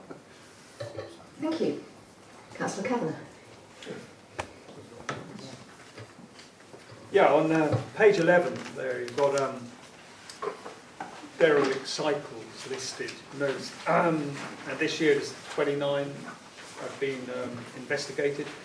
I'd just like to ask what has happened since I raised derelict cycles at a previous meeting and suggested that they found their way to charities, for instance, OWL in Sawston for refurbishment or whatever by the people there with learning difficulties and so on. So I think there's more than one charity like OWL, and I was assured that these derelict bikes would find their way to these charities because they'd make great use of them. So I was just wondering if you've got any information about that.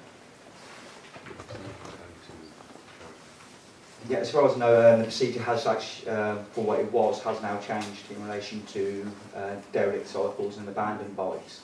So as far as I'm aware, that is the process now, that they are getting used by the people or to be redone up and things. But I will find out and double check on that council and get back to you later. Thanks. Okay. Councillor Roberts. They do. They go to charity. Abandoned bikes in Cambridge are donated to charity. Councillor Walsh. Thanks, Chair, and thanks to the officers for their work in Petersfield, and also to Councillor Roberts. When it comes to keeping the city clean, I like to think of him as the Ginger Avenger.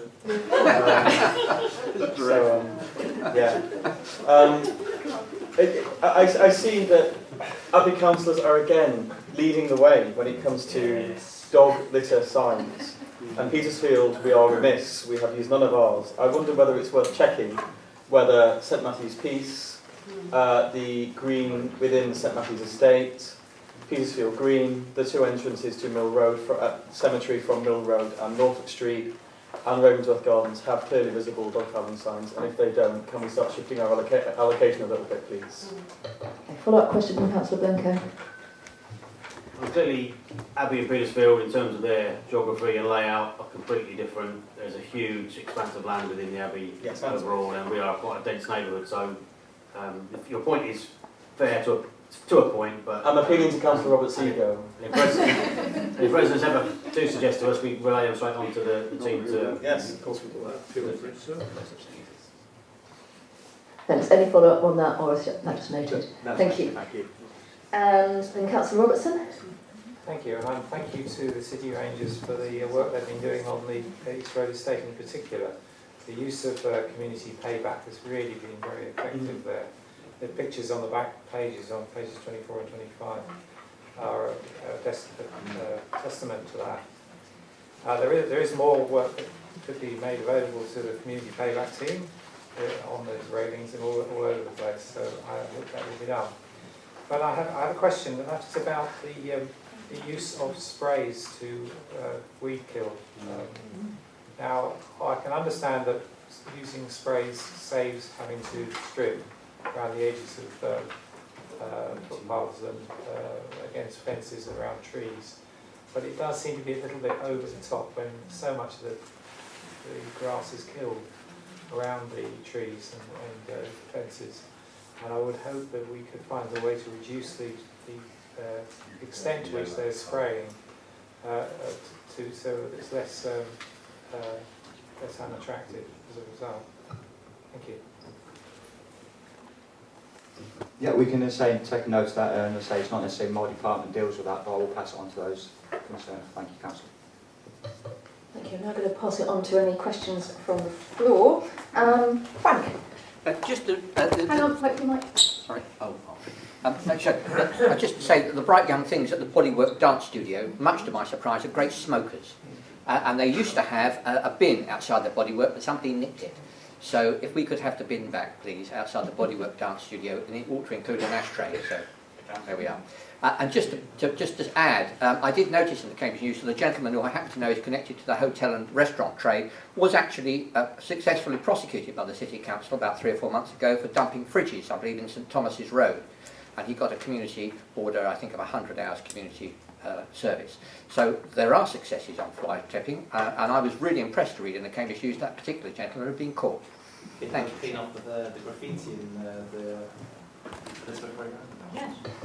Right, can I just check what kind of bin you're after? Is this kind of a standard council bin with the bit on top for the cigarette? Yeah.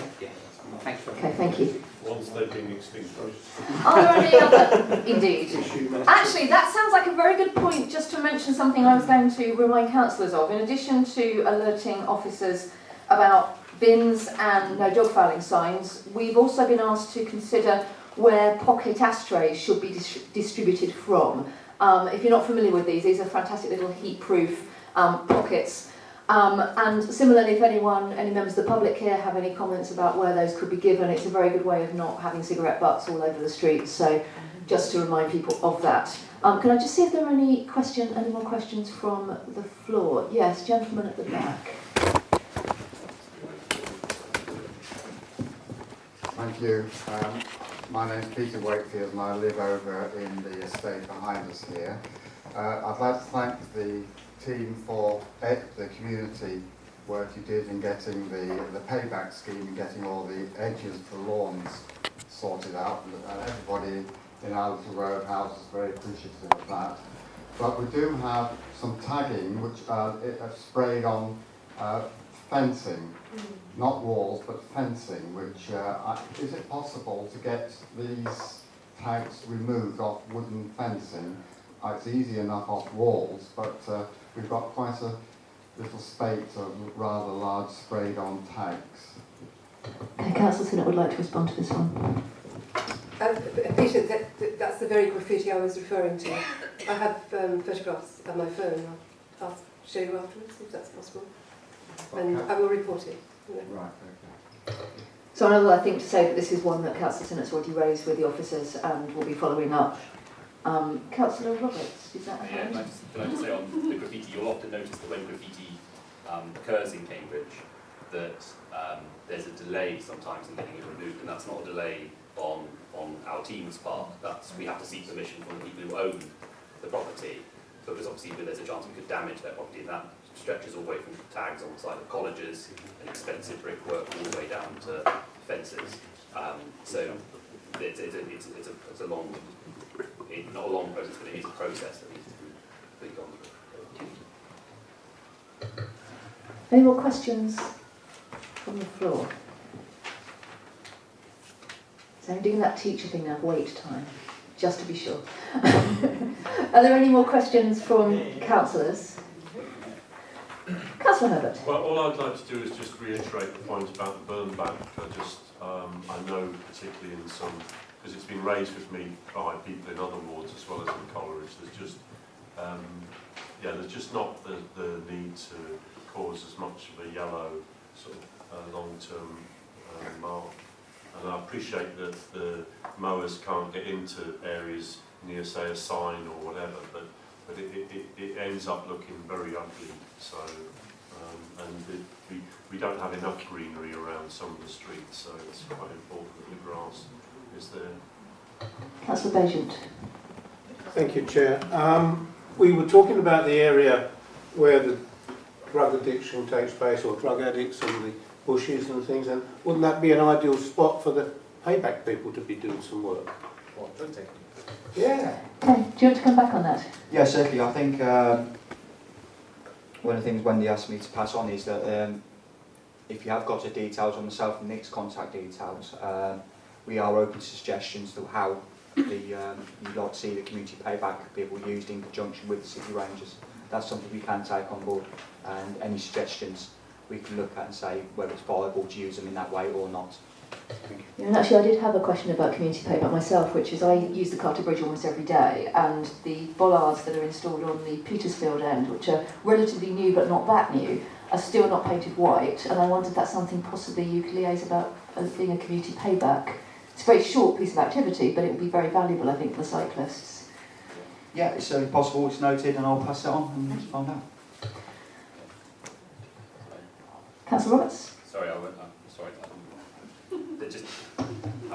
I can only apologise. We appreciate your expert view, Councillor Roberts. Just very, very short snippets on just because there have been a number of things raised, and I should have just spoken at the end, as Councillor Blanco is appreciated through years of being a chair on the committee. In terms of businesses on Newmarket Road, they should all be written to about the litter within their premises. Businesses have a responsibility to clean up within the boundaries. In your report in front of you, you'll see this example of Tesco and the war memorial, which falls as part of the agreement of the gasworks being built on by Tesco, and the issues that the teams have had there and the good work they've done. Where businesses don't do that, we do have the power of some level of sanction, which we have pursued in the past, or at least written a warning letter, and it seems to have done the job.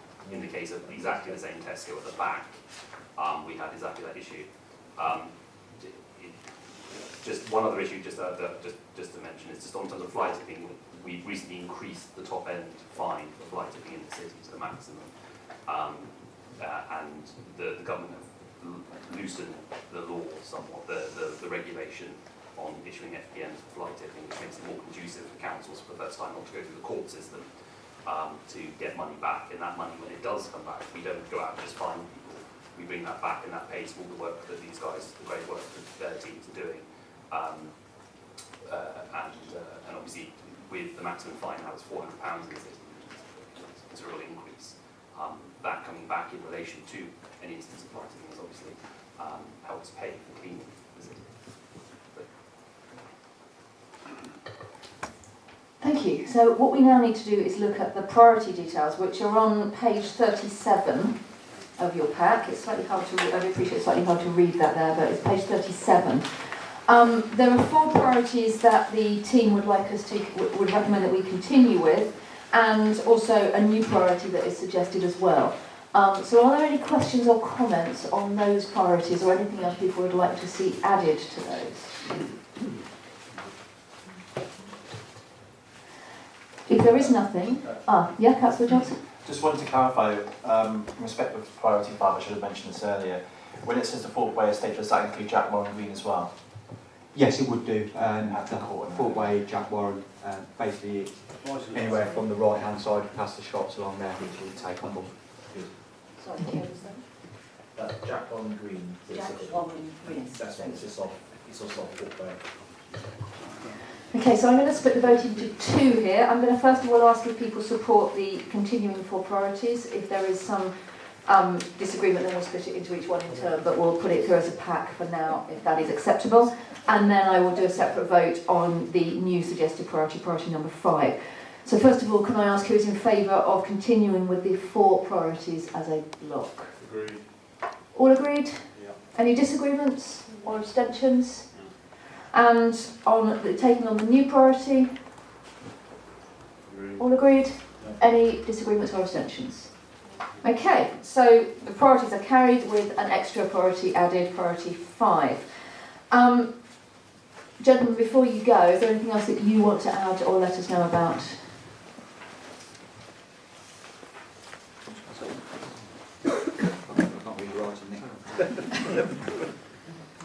It's Nick Kester. Just like to clarify that the new £400 fine for fly tipping, that relates to anything which is more than 1 black bag but less than a car boot full.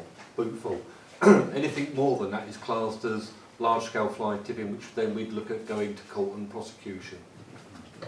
And I want to also thank you very much, and particularly since I was a little bit over-optimistic on what time we'd start this item, so you came a bit earlier than you otherwise would have needed to do so. Thank you very much for staying and for your patience, and it's very nice to meet you. Thank you. Thank you.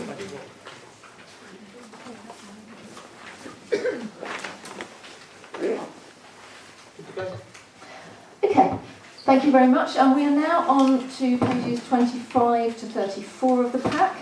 And this is the Policing and Safer Neighbourhoods report. Perhaps I could ask our 2 representatives to introduce themselves briefly before we start. My name is Colin Norden, I'm a sergeant in Cambridge, responsible for the East area. And I'm Louise Warbank, and Social Behaviour Officer for Cambridge City Council, part of the Safer Communities team. Thank you. So I propose that we do the same thing as with the last item, that we see if anyone has any questions, and we'll have that from councillors and from the floor. And then we'll look specifically at the priorities that you've asked us to consider for this time around.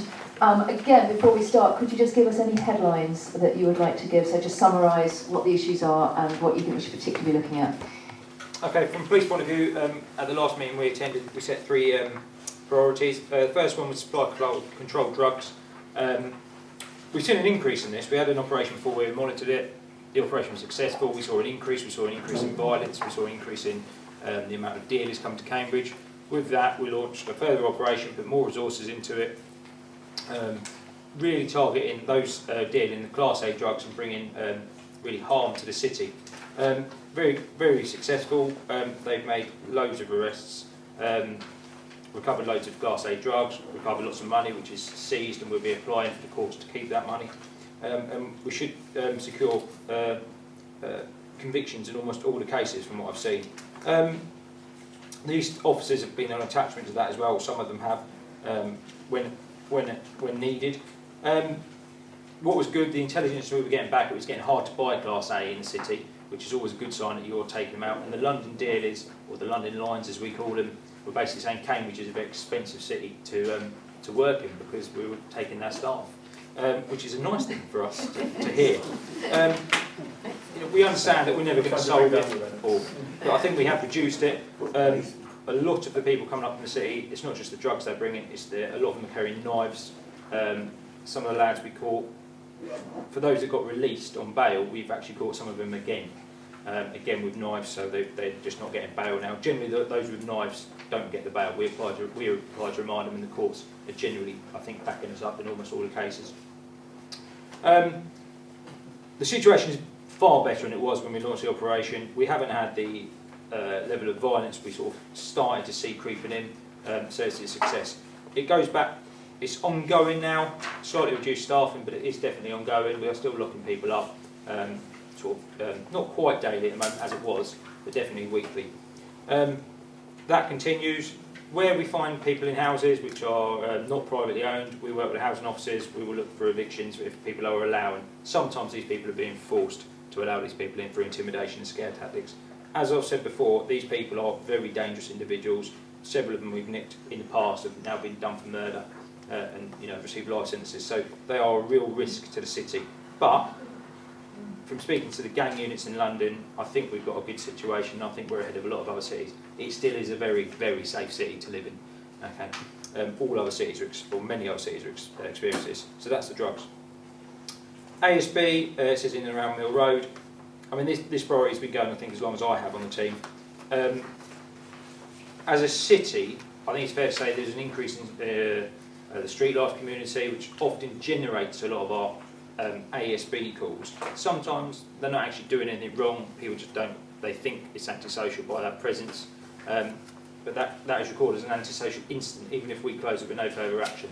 So that can be the same as like children playing in the park where people call in noise complaints, that's closed as antisocial sometimes in our system. So we've seen reasonable numbers of ASB. I think we're getting to a normality, it's never going to be zero. Numbers have reduced over like the last 4 years by quite a lot, in I think sort of the hundreds, I think, off the top of my head, from sort of its peak. The PSPO is still operating. We're still seeing good compliance with that. Generally, if we ask people to move, they do. As far as I'm aware, we've had no complaints of heavy-handed policing. As I said before, no families with children having a picnic are being, rounded up by size 10 boots. All right, so I think that's working, and the general feedback I've had from the public is they like it. And definitely, I think a lot of the shopkeepers and things in the area are affected. It continues, and at the moment it still continues to run. I think we're probably, with ASB, at a sense of normality. Yes, we'll tackle it, and if there's pockets pop up, we'll tackle it, but I think we're probably the best we've been for an awful long time. The figures may go up by a few each time, or down by a few each time, but I think we're sort of at that situation of normality, as we like to say in the police. Road safety. I think I might get some questions on this. At the last meeting, I addressed a point directly about, I think I was to have a couple of days of action on Mill Road Bridge regarding solid white lines, cars crossing and overtaking, mainly cyclists on the road. I said I'd do it in February. I did it, I think, in the first week in March, just for operational reasons. It was successful in the sense of we did a lot of enforcement, we did tickets from cars, we did tickets from cyclists, we got a lot of positive feedback from everyone. Apart from those who got the tickets, probably. To be fair, you'd be surprised actually. Most people saying fair play, yeah, shouldn't do it, dangerous. Yeah. So even the people we give tickets to actually say, yeah, fair play. So that's continuing. We didn't just do the 2 days, but it's fair to say we did 2 days where we sent a lot of officers down there, and it's really noticeable. It does continue in day-to-day action. It's not just the East team, and it can't be just the East team. It's the whole city. And the supporting units from road police and people like that, firearms even, when they're not being called to a job. So that continues. I've received, obviously, Tennyson Road's been mentioned, I will mention that. We have had complaints, we have given some tickets out where needed. Around the station, we've done some enforcement work on that. But I think before I maybe answer some questions, and again, it goes up to Cherrington Road as well, we're talking about, the idea you're going to have police out there a lot, or permanently, on a Friday and Saturday night, for example, which I think was one of the questions. We look at everything on a risk-based approach. I know someone will say, well, speeding cars are very dangerous, and of course it is. But if there was a 999 call at the time on that Friday and Saturday night of a woman being attacked, that officer will just get dispatched. It's a risk-based at the time. Okay, so much I'd like to promise you I will do enforcement at all the key times, I don't want to make promises I can't keep. We will enforce, and we will look at areas such as Cherrington Road, but I can't promise to be there on a Friday and Saturday night. Even if we set up that, we go. I think one thing I will take away is to speak to the Camera Safety Partnership, who run speed camera vans, because I'm not sure what the rules are around them, but I think they would be far more effective, because they can just process so much more than one officer with a speed gun. at a time, because it's just time consuming. I don't know what the rules are, but I will go away and find out with that. So that's the sort of where we are with it, really. I think ASB wise, I think you're at an acceptable level. The danger of drugs, I think, is back to A level, which is we've had before, and we're seeing a reduction in violence. And road safety, I think probably we could do more. But I think if you look at the different committees around their city, I think most of them have road safety, and I think most cities could always do more. The 20-mile-an-hour zone enforcement, we will do the same as we do a 30-mile-an-hour enforcement. So that's where we are, I think. And from the last report, we mentioned about that we've been liaising closely with the police and homelessness agencies with regards to problematic rough sleeping. In particular, it's been identified that there are people sleeping in East Road and St Matthew's garages. Legal action is being taken with that, so I just wanted to clarify that, point that out. So just a reminder that when we come to questions, it's about clarifications. It's also about raising any issues, particularly this is a good chance from the public forum, that you think we should be picking up as priorities, because we do have the option to set the priorities for the next section. What I'm going to do is, before I take any other questions from council colleagues, we do have the 2 questions that we carried over from the public question session. We're going to do those first. So, Roxanne, would you like to ask your question, please? Thank you. Is that on? Yep. Yeah. Oh, sorry. Okay. So I was just following up from the January meeting, and I can see that action has been taken on Mill Road to follow that up. Firstly, I just want to say that unfortunately, since January, I've had to call 999 at least 4 times for violent behaviour from neighbours, and the police have been incredible, responding very quickly. Not against me, don't worry. So I just say I really do appreciate that. For those priorities, you really do respond. So thank you for that. However, from the January meeting, we had an agreement that I'd be informed when that action was being taken on Mill Road Bridge, and that would make a bit of a noise about it, so we'd get in the newspaper and sort of get that communicated to the public that they shouldn't be overtaking in danger. So I feel that while you've done that work, perhaps we've missed some of the impact. I'm on Twitter all the time. Things like this get reported to me in my role, although I'm saying this in a personal capacity. I did not hear anything about this until these nights. So if we can do it again, let's make some noise about it. That would be great. And I must say that the behaviour is continuing, and in particular, I was close past on a solid white line by a police vehicle the other day. And I did have words with them and tweet about it, and nothing came back. So clearly the message isn't getting through to all the people it needs to, but thank you for taking that action. Please do it some more, and let's make a bit more noise about it. And I would like to suggest to councillors that we really do need to put that solid white line on both sides of the lanes, on both sides of the bridge, because it's cars are constantly nearly hitting each other, and then they sort of bail out and then get the cyclists. So if there's anything we can do, it's terrifying. So thank you. Before we go back to colleagues here, I think Councillor Bajit is very keen to say something. Yeah. Roxanne, we have got that in hand. We've been talking about that, about a double white line with a hatching in the middle if we can get it, so that a car can't pass a cycle going over that bridge without crossing the line.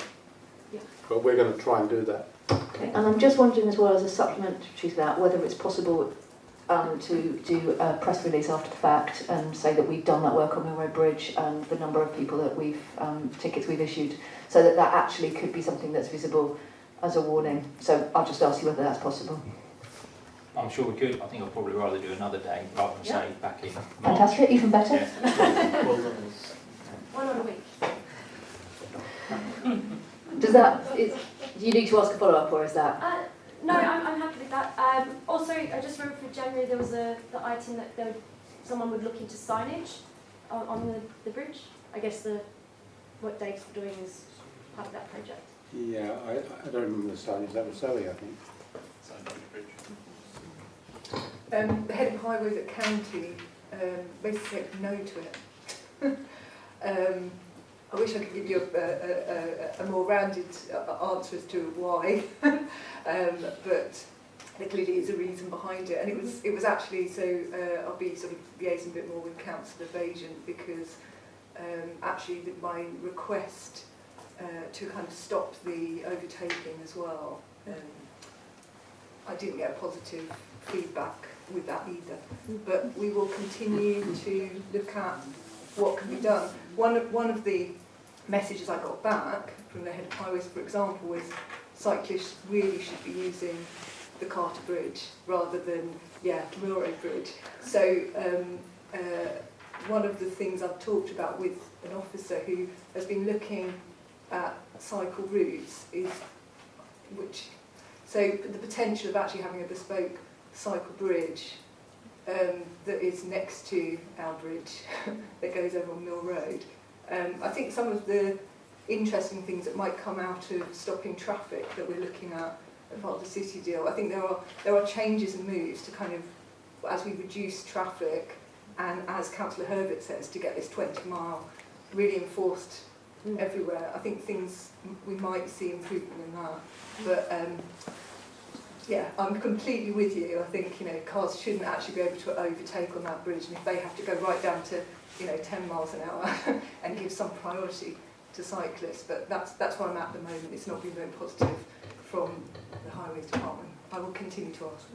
Thank you. And in view of the time, I've noted your eyebrows raised there about the Carter Bridge issue. I think quite a few eyebrows went up at the same point. It is something I'm sure Councillor Kavanagh and I, as lead councillors for cycling in both the areas, would be happy to discuss that kind of attitude. But we won't go on to that now. Richard Taylor.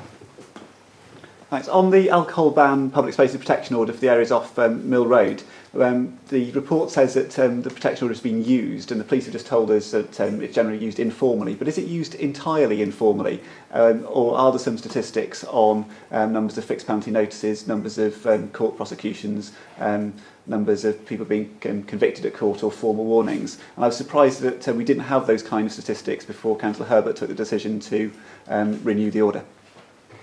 Okay, so what I'm going to do is ask my police colleagues to come back on that, but also give Councillor Herbert a chance to comment if he'd like to as well. So I could ask you first. Yeah, so we haven't issued any FPNs. There hasn't been any reports about a breach of the PSPO.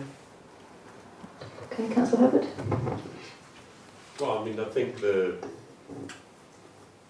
decision to renew was based on is this having the effect that we intended? And I think whilst recognising that people who want to drink in the open in Cambridge can find a place to do it, the congregation that we previously had in Mill Road took over these green spaces, which are very limited in the area of Petersfield. So in terms of how it's working, the evidence, as Sergeant Norden says, is that it's actually dispersed what was a real high concentration. And people who've been councillors here longer know that some of that was to do with things like the issuing of methadone and various other things in the Mill Road area. So it's almost like it was a historic reason why people congregated specifically along Mill Road. Now, we don't, as our council officer has said, that we haven't needed to resort to actually fixed penalty notices. I think earlier in the first few weeks, I think there were occasions where there were some orders applied to move a couple of people on, but since then the problem has not been there. That people will come along to Mill Road and they may drink and they may use a bench here, or there may be a few of them in different areas, but the overall, I think the measure has achieved a balanced objective, and we will continue to review it and see that it's it's being effective. So we have renewed it, but and it's interesting that Sergeant Norden hasn't actually suggested that this needs to be a sort of specific priority. It doesn't mean that the PCSOs and the police constables working along Mill Road won't be looking out for it, but we have not got the challenge that we had before, and Clearly, but we still, as I said earlier on, we respect the fact that there is a significant number of homeless people. This is happening in other cities as well.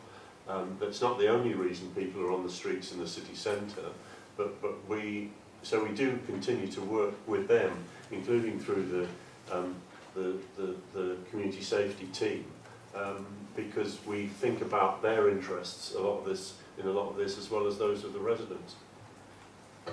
Okay, Richard, do you want to come back at that? I just just interested in how it was working. That was all, and I just thank you for the response. And the other point I was going to make was that the North Area Committee, Sergeant Ragg, has said that he's not going to be attending that meeting in future due to changes in local policing. And I was just wondering whether there are any changes across the rest of the city and changes here, or whether the police are still going to be regularly, and Sergeant Norden's still regularly going to be coming to this committee. Sergeant Norden. I've got just on the last point, then I'll come to that if I may. The PSVO, the big thing from a policing point of view is, if you haven't got it in place, I've got no power. Simple as that. So I can't tell anyone. I can't suggest someone, shall we say, leaves the area. I quite like that way of policing. I say, right, come on, time to go. Don't do it. You can't do it here, and they go. I don't actually want to drag these people into custody. And I'll give you the greatest example in English law that I know is what we call the WI matter. The Women's Institute are the biggest organised crime group. That would be quite a controversial thing to say, but they pick wild berries with the intention to sell them at their fate. That's a crime. Right? I suggest if I went and arrested the WI, they love you. I'd love it in trouble. So I think without the law, I think it'd be very, very difficult to enforce it. With the law, it just makes it very easy, and we don't have to be heavy-handed, and we don't have to bring him in. All right. Regarding the second point, there is some changes to Cambridge City, the way the policing is structured. Like we often do with the police, we rename things. We have a new abbreviation for them. You are actually getting, I think you're getting an increase in the local team. Currently I have sort of a couple of officers and several PCSOs. As of September that increases. You'll have a new sergeant, more PCs, many more PCs. The PCSOs will operate slightly differently, but the ones you've heard about like Mick, that does Coleridge at the moment, he will continue to do Coleridge. So the PCSOs not so much change, but more PCs, and you actually get a bit more enforcement. I think they're called intervention teams, but they are neighbourhood policing teams, and they will be responsible for an area. My understanding is someone will be attending these meetings. That is my understanding. I'm sure that would be an agreement across all the areas. So just to be clear, this is going to be your last meeting with us then, is that correct? Very emotional, yes. So we need to say a big thank you to them for all the work that you've done for us. It's been very interesting to see democracy, but yeah, someone will be turning up, whether it be an inspector, whether it be sergeant, I'm not sure, but someone will be. It might even be me when they realise they haven't arranged me, but it will be someone. What I'm going to do now is I'm going to go to... rename you though. Indeed, a different one. We're going to go to the councillors' questions, and I'll come back to any more questions from the floor after that, if that's okay. Councillor Whitehead, you had that graffiti question. I wonder if you might like to ask that again. Yeah, I just wondered, as it seems to be a graffiti hotspot, is the Elizabeth Way, underpass, and there looks to be a camera there. Now, I'm not sure what it is. There's something. There are several bits. It's just a camera. So, is that camera recording the graffitists or not? And could it? Off the top of my head, I don't know whose camera it is. I will find out. Is it highways? Is it? Yeah. Oh, it's for the road, not the... Yeah. I mean, you can put cameras in, you can put redeployable cameras in for set periods of time. So there is rules, as a colleague said, about RIPA, which is, if you ever want them to read, it's very complicated piece of legislation. It's basically the same legislation we use to sort of track terrorists. So it gets quite technical. That might be a bit heavy-handed. It can be used, So if you say there's a situation where there's crime occurring, write it up. We can, if we can, from a technical point of view, put a camera in. We will. It just as we would with putting a camera anywhere else in the city, at sort of ASB hotspots or crime hotspots. So I'll go away and speak to the local officer about that and the CCTV at the council. I mean, it just might be the same people are doing graffiti everywhere, and if you can catch them in one place which they seem particularly fond of, then you might kind of reduce quite a lot of it. Yeah, well, I'll go away and find out. It's not the easiest thing to catch one in a place like that. It's easier to catch it in the open. Yeah. Thank you. Thank you. Councillor Phillips.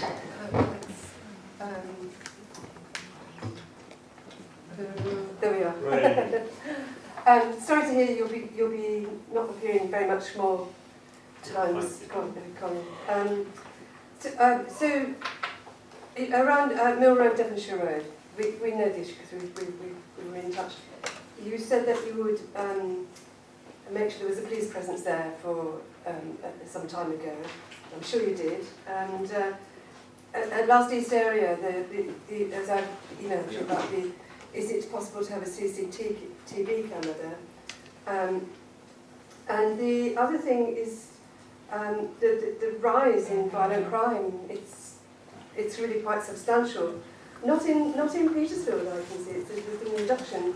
So, and I wondered if any of that was drug related. And my everlasting question is: do you know how much is DV related, domestic violence related, please? Those are my questions. Okay. With the update I spoke about the drugs earlier, that will cause other crime normally to go up. So I can't remember if it's gone up or down, but every time we find a drug, someone in possession of drugs or dealing drugs, we create a crime. So other crime goes up. The more we look for it, the more we find more crime. So that's other crime. That generates. Sometimes that's violent though, if the people are violent. Regarding DV breakdown, I don't have that. That's a situation for Inspector Johnson to sort out. I think again at a sort of city-wide level. Why is violent crime going up? It's all to do with, in my opinion, and I think it will be borne out of the fact, is the recording of violent crime. At the moment, I think we're quite an ethical police force the way we Cambridgeshire record crime. I think Cambridgeshire is very good inside Cambridgeshire as well. At the moment, if someone says, I was pushed, says, but I don't want to say anything more, on Saturday I was pushed, we record crime. It's that simple. That's all it takes to get a crime at the moment. It's to get the true picture, basically. Whereas maybe a few years ago, it was, well, if you're not going to tell us, what do we know? We don't know any details. Even if we don't investigate a crime, if someone says, look, I was pushed, I'm not going to tell you anything else, we will record a crime. That is without doubt why violent crime's going up. It's quite a cultural change. It's been happening over at least the last year, I think. I think it's a push from the Home Office, but I think we're ahead of the game. And I thought it makes the statistics look very bad because you can't compare to 2 years ago, 3 years ago, 4 years ago. From my experience, I don't see Cambridge more violent now at all. It's just not a particularly violent place, but that is why violent crime is going up. Regarding the camera, I got your email. I will chase it. So off the top of my head, I just don't know. Thanks. Councillor Bajan, have you indicated to speak earlier? Was that the point you wanted to make? Yeah, just about the... Okay. Councillor Benstead. Thank you, Chair. I've got a question. Regardless what the answer is, I've got a supplementary. A fair warning. Coleridge Ward, violent crime. It looks as if there's been an increase both in the last quarter and from the previous quarter last year. Is there a pattern to that, or is it just generally across the ward? I think the whole city violent crime. There might be the odd ward has gone down, but the whole city violent crime's going up. You've got more people, I think, in the area than you used to. You have to get to a point where Cambridge is massively a booming city. The more people you have, generally, the more crime you have through people coming into the city and just more people living here. So, Coleridge doesn't stand out as an area that has got a lot of problems more than anywhere else. I think you've got more businesses, more people living there. So I'll just see it as that. I don't really see it as a particular one-off place causing problems. You've sort of touched on the supplementary already, because going on to the East area as general, in the last quarter there's quite a jump of violent crime in the whole of the area. We've not had that many more people in the East area within the last 2 quarters. And though I do take your point, the bigger we get, the more incidents there will be, and we have to look at all the statistics on that basis. But over the last 2 quarters, is there any particular reason why you think the city has become more violent? I don't think it's become more violent. I think our recording standards are far better. Simply is there's no one address in Coleridge that's causing problems, and no one venue that's causing problems. Definitely in Coleridge at all. And we are seeing increases everywhere. And I think probably the more ethical the police force is, the more violent crime you'll see. And it will take a while to level off and have comparison data. There's definitely no one location that was causing problems. I'll give you an example. Years ago, we had a problem with an address on Mill Road. We issued a closure order on it, and the problem went. But that was one venue that was really spiking the figures. Coleridge just doesn't have that. Councillor McGuinness. Thank you, Chair. I've actually just picked up a message from a mum resident on Vinery Road, and so she's wanting to ask you, who do we phone if drug deals are going on in front of us in the park? So she lives right opposite the entrance to Romsey Rec. In the past, I phoned the police helpline and gave up after being put on hold for 15 minutes and didn't think it warranted a 999. I know this is a resident who has raised this some time ago, so I just wonder if there's a contact other than the 101 if she's struggling to get through. Thank you. Very simple, crime in progress 999. We will then grade it. If we can't get to it, we won't get to it, but we'd rather you call 999 than not call 999. A lot of people don't call it because they don't want to tie us up and things like that. 999, crime in progress. If it happened 4 hours ago, 101, hopefully soon we'll have an email system, but or speak to the local officer if you see him, but 999, crime in progress every time. And I'm never going to promise we're going to rush out to every job, because again, it's what's in at the time. But for that, that's crime in progress. Thank you for that. Councillor Johnson. Thank you. As I said, asked the question I was going to ask about violent crime, so I'm not going to do that. But as you said at the start, Chair, I'm not going to repeat what other people have said, but just one very quick question. I'm just curious, that we touched on graffiti and the issue of graffiti earlier, and there's a serial tagger called Rax, which has not just been tagging in the East area, but all over the city. Has this person been caught? Because this person or persons have been responsible for a significant proportion of the new graffiti that's been put on buildings and whatever, anything basically over the last couple of months. Regarding graffiti tags, often they are done by serious people. I mean, if you ever see Proper Way for Life, I think it is, that's worldwide tag. So there's not one person. I do know who you're chatting about, what I know the tag we're chatting about. I did spend some time on it because I think the City Council had about 600 tags at one point in the city centre. And when you add up the cost of cleaning, what I will say is a lot of work went into it. Because some of these people like to show off and take pictures. And we are looking at... get caught because they took a picture and they... Oh, we have had people caught. We've had people film themselves and put it on YouTube. It's really helpful, actually. It happens more than you think. I can't remember. I don't know if that gentleman's or female's been caught. I don't know, but we do catch some. I don't know about that one, but some tags are one person. That's generally easier. Other taggers, there can be a team of them, especially affecting the town centre. I know that costs a lot of money. We're still around, And I think Councillor Roberts would like to come in on this one as well. Amongst other things, like graffiti. Just in terms of, just to add on to what Councillor North said, there are a couple of things we've done in the City Council to try and improve the situation of graffiti, but it's quite a nuanced issue to some degree. Firstly, the council historically would rely on the county council's permission to issue CCTV on their lampposts in troubled areas. So that you could catch certain individuals potentially, or at least you'd have the warning effect of the camera there and so on. But obviously, since they changed the lampposts and also in the process of changing other lampposts, they've not given us permission to put CCTV up in troubled spots. So the City Council is pursuing lighter weight CCTV, which will be due in the next few weeks, stroke couple of months or so. In terms of, we've also changed the way that graffiti's come up a few times tonight. Now when graffiti is cleaned, there's a form that they fill out to see if it's racist, homophobic and different things, and obviously if it's really quite offensive, the data gets cleaned particularly quickly, because obviously no one wants to see that. We've also added in on that form, is there CCTV overlooking that area? And since we started to do that and then pass that material on to the police, the two individuals that were recorded by us on the City Council CCTV network, and the police issued a call out for information on that. It's calmed down greatly.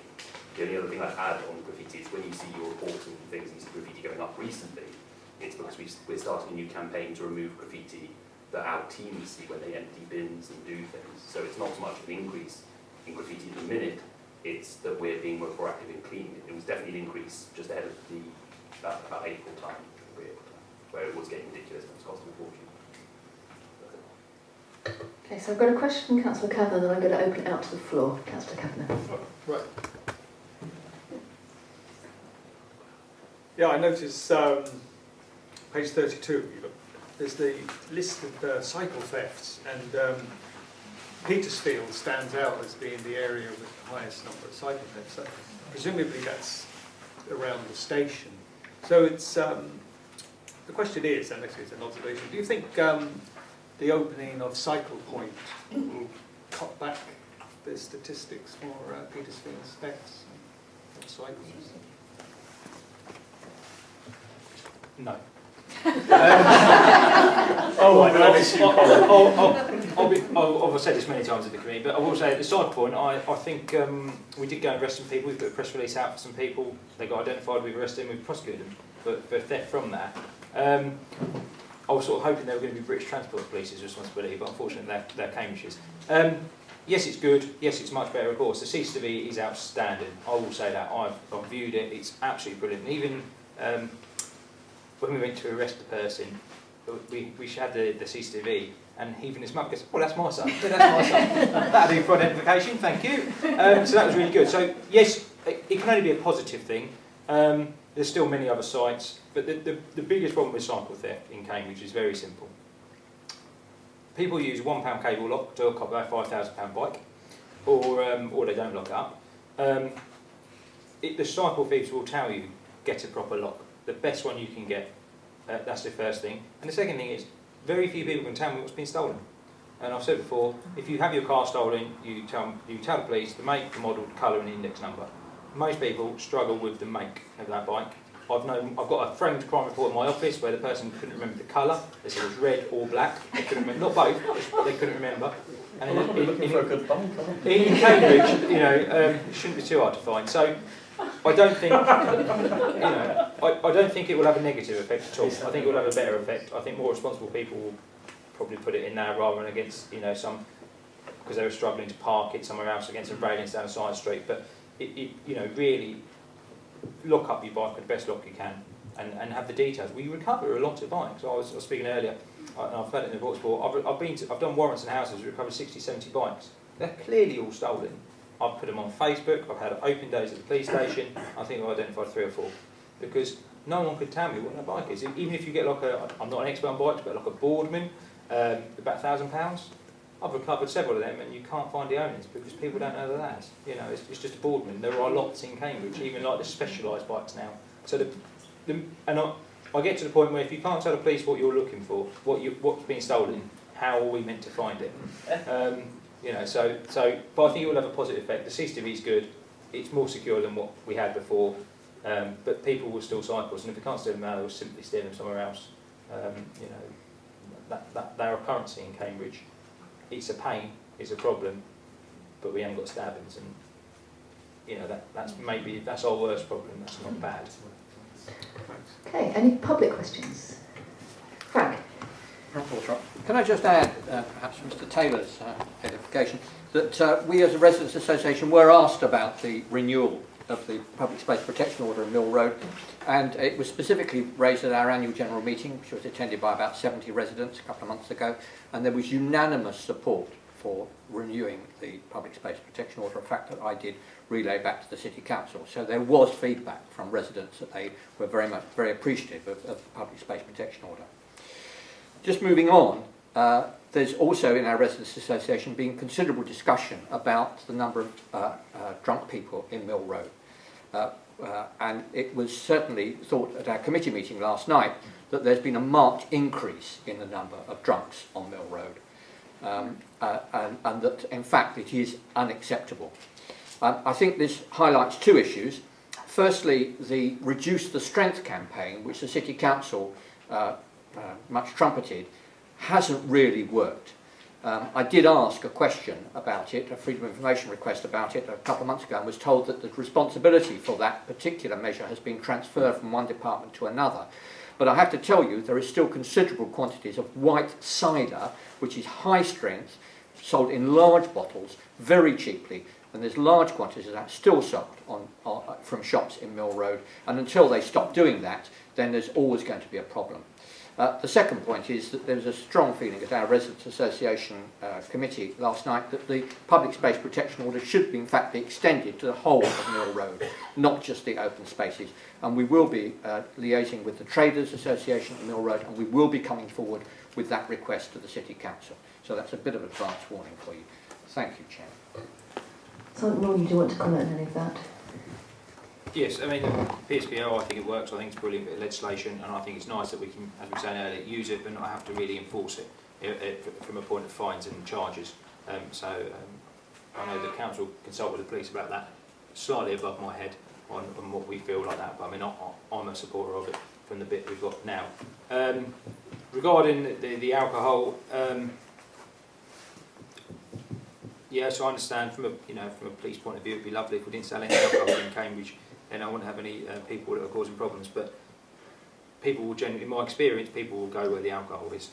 It's as simple as that. But again, that's the thing. Maybe a wider consultation, and if you do it, you've got to have everyone in, because if not, one shop will just profit. I think Councillor Benson, do you want to add to that?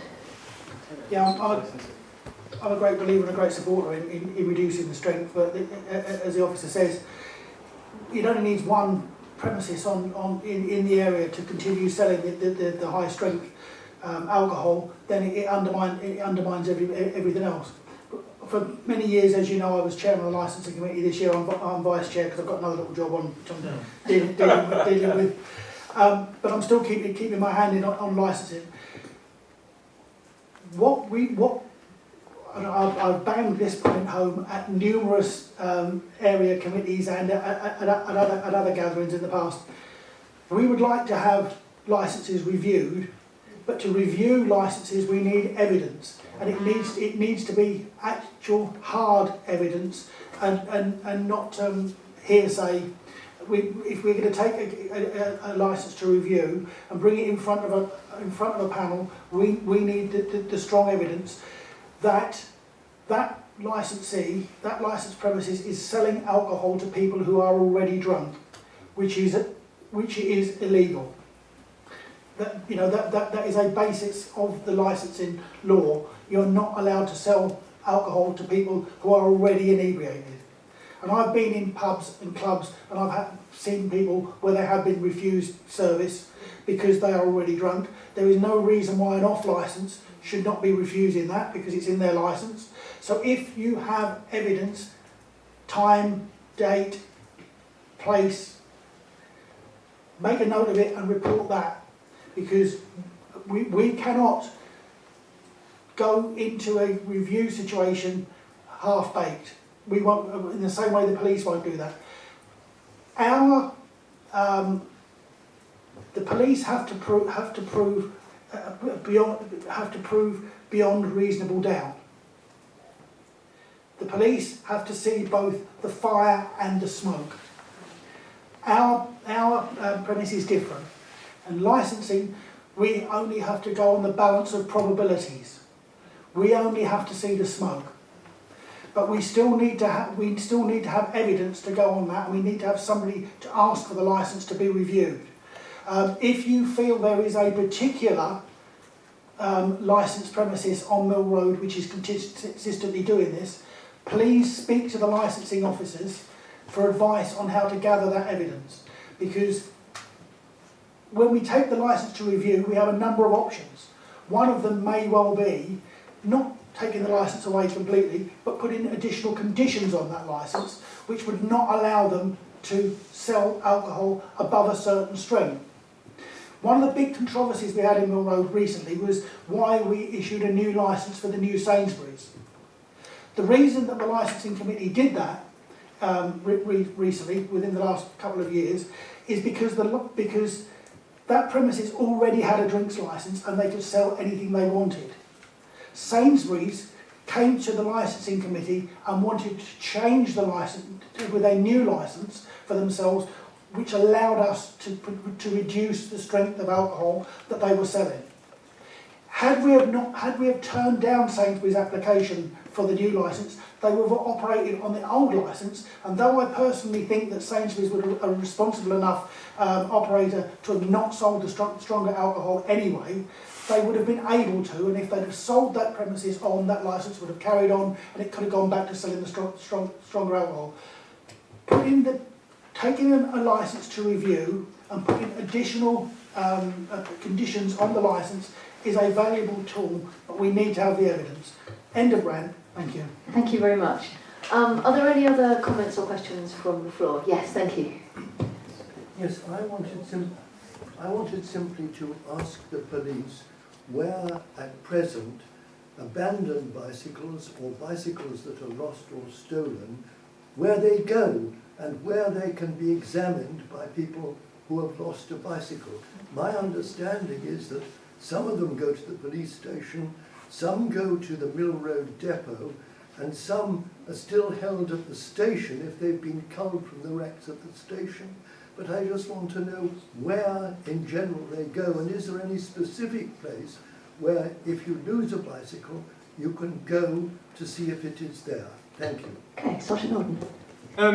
Our bikes, when they come in, they're checked on our crime system. They're checked, I believe, against, I think it's Immobilise, and it may also be Bike Register, or probably both. I think, so that's what we check them against. And I think if we can't find the owners, I think a lot go to the OWL project. I know they used to, I think they still do. We dispose of them. We did do some open days when we've had large seizures. They were well attended, but not that many people identified them, again, because many people didn't know what that bicycle was. If you do have yours stolen, by all means, bring the police, and see what we've recovered. The problem is, sometimes we recovered a bike, say, in 6 months' time, but if we don't know the frame number, really we're struggling, unless it's very unique.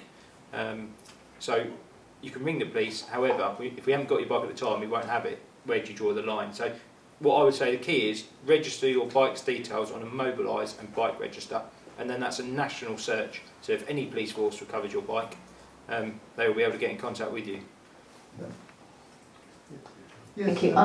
If you don't mind, I'm not going to take follow-ups on this part just because of reasons of time, but do feel free to have a further discussion afterwards. Are there any further questions? Okay, so what I'd like to do now is look at the almost final part of this evening's meeting, which is the setting of priorities. Now,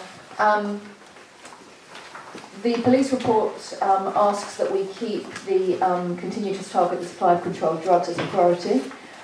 The other two are not being set at the moment as priorities, but of course we would have the flexibility to ask for those to continue if we wish to. We've also got the option to suggest anything new. So I'd like to have some comments from councillors on that, please. Councillor Glencoe. We have several comments from both residents. Mr. Goldbrook was one, and earlier relating to speeding in various parts of the East area. Since there's nothing else come through discussions, I suggest we keep the three priorities as were before. Is there any disagreement? Councillor Sinnott. Colin, can you tell me if you still have dedicated domestic violence team? That is a force priority. That will not be going anywhere. That's one of the top 6 priorities. Good. DV Okay. is such a high, probably the highest priority going at the moment. It's reviewed several times a day. And there's nothing really I could add to it. Yeah. Thanks, Colin. Just wanted to make sure. Okay, so I'm going to put that to the vote. Does everyone agree of carrying all 3 of those priorities forward? Please raise your hand. Whilst recognising that the first one is the biggest. Whilst recognising the importance of the first one. Any abstentions or votes against? Okay, thank you, councillors. There is one more very short agenda item, which is, time my piece of paper, to appoint to 2 outside bodies, which is the Cambridge Airport Consultative Committee and the East Barmore Community Centre. Councillor Hart, you were on both of these last year and you've indicated you're willing to stand again. Would anyone else be wanting to challenge Councillor Hart for those positions? Okay, who's proposing? I'll propose. All agreed? Thank you. Thank you very much to all the members of the public for attending, and have a good evening, and thank you, councillors too.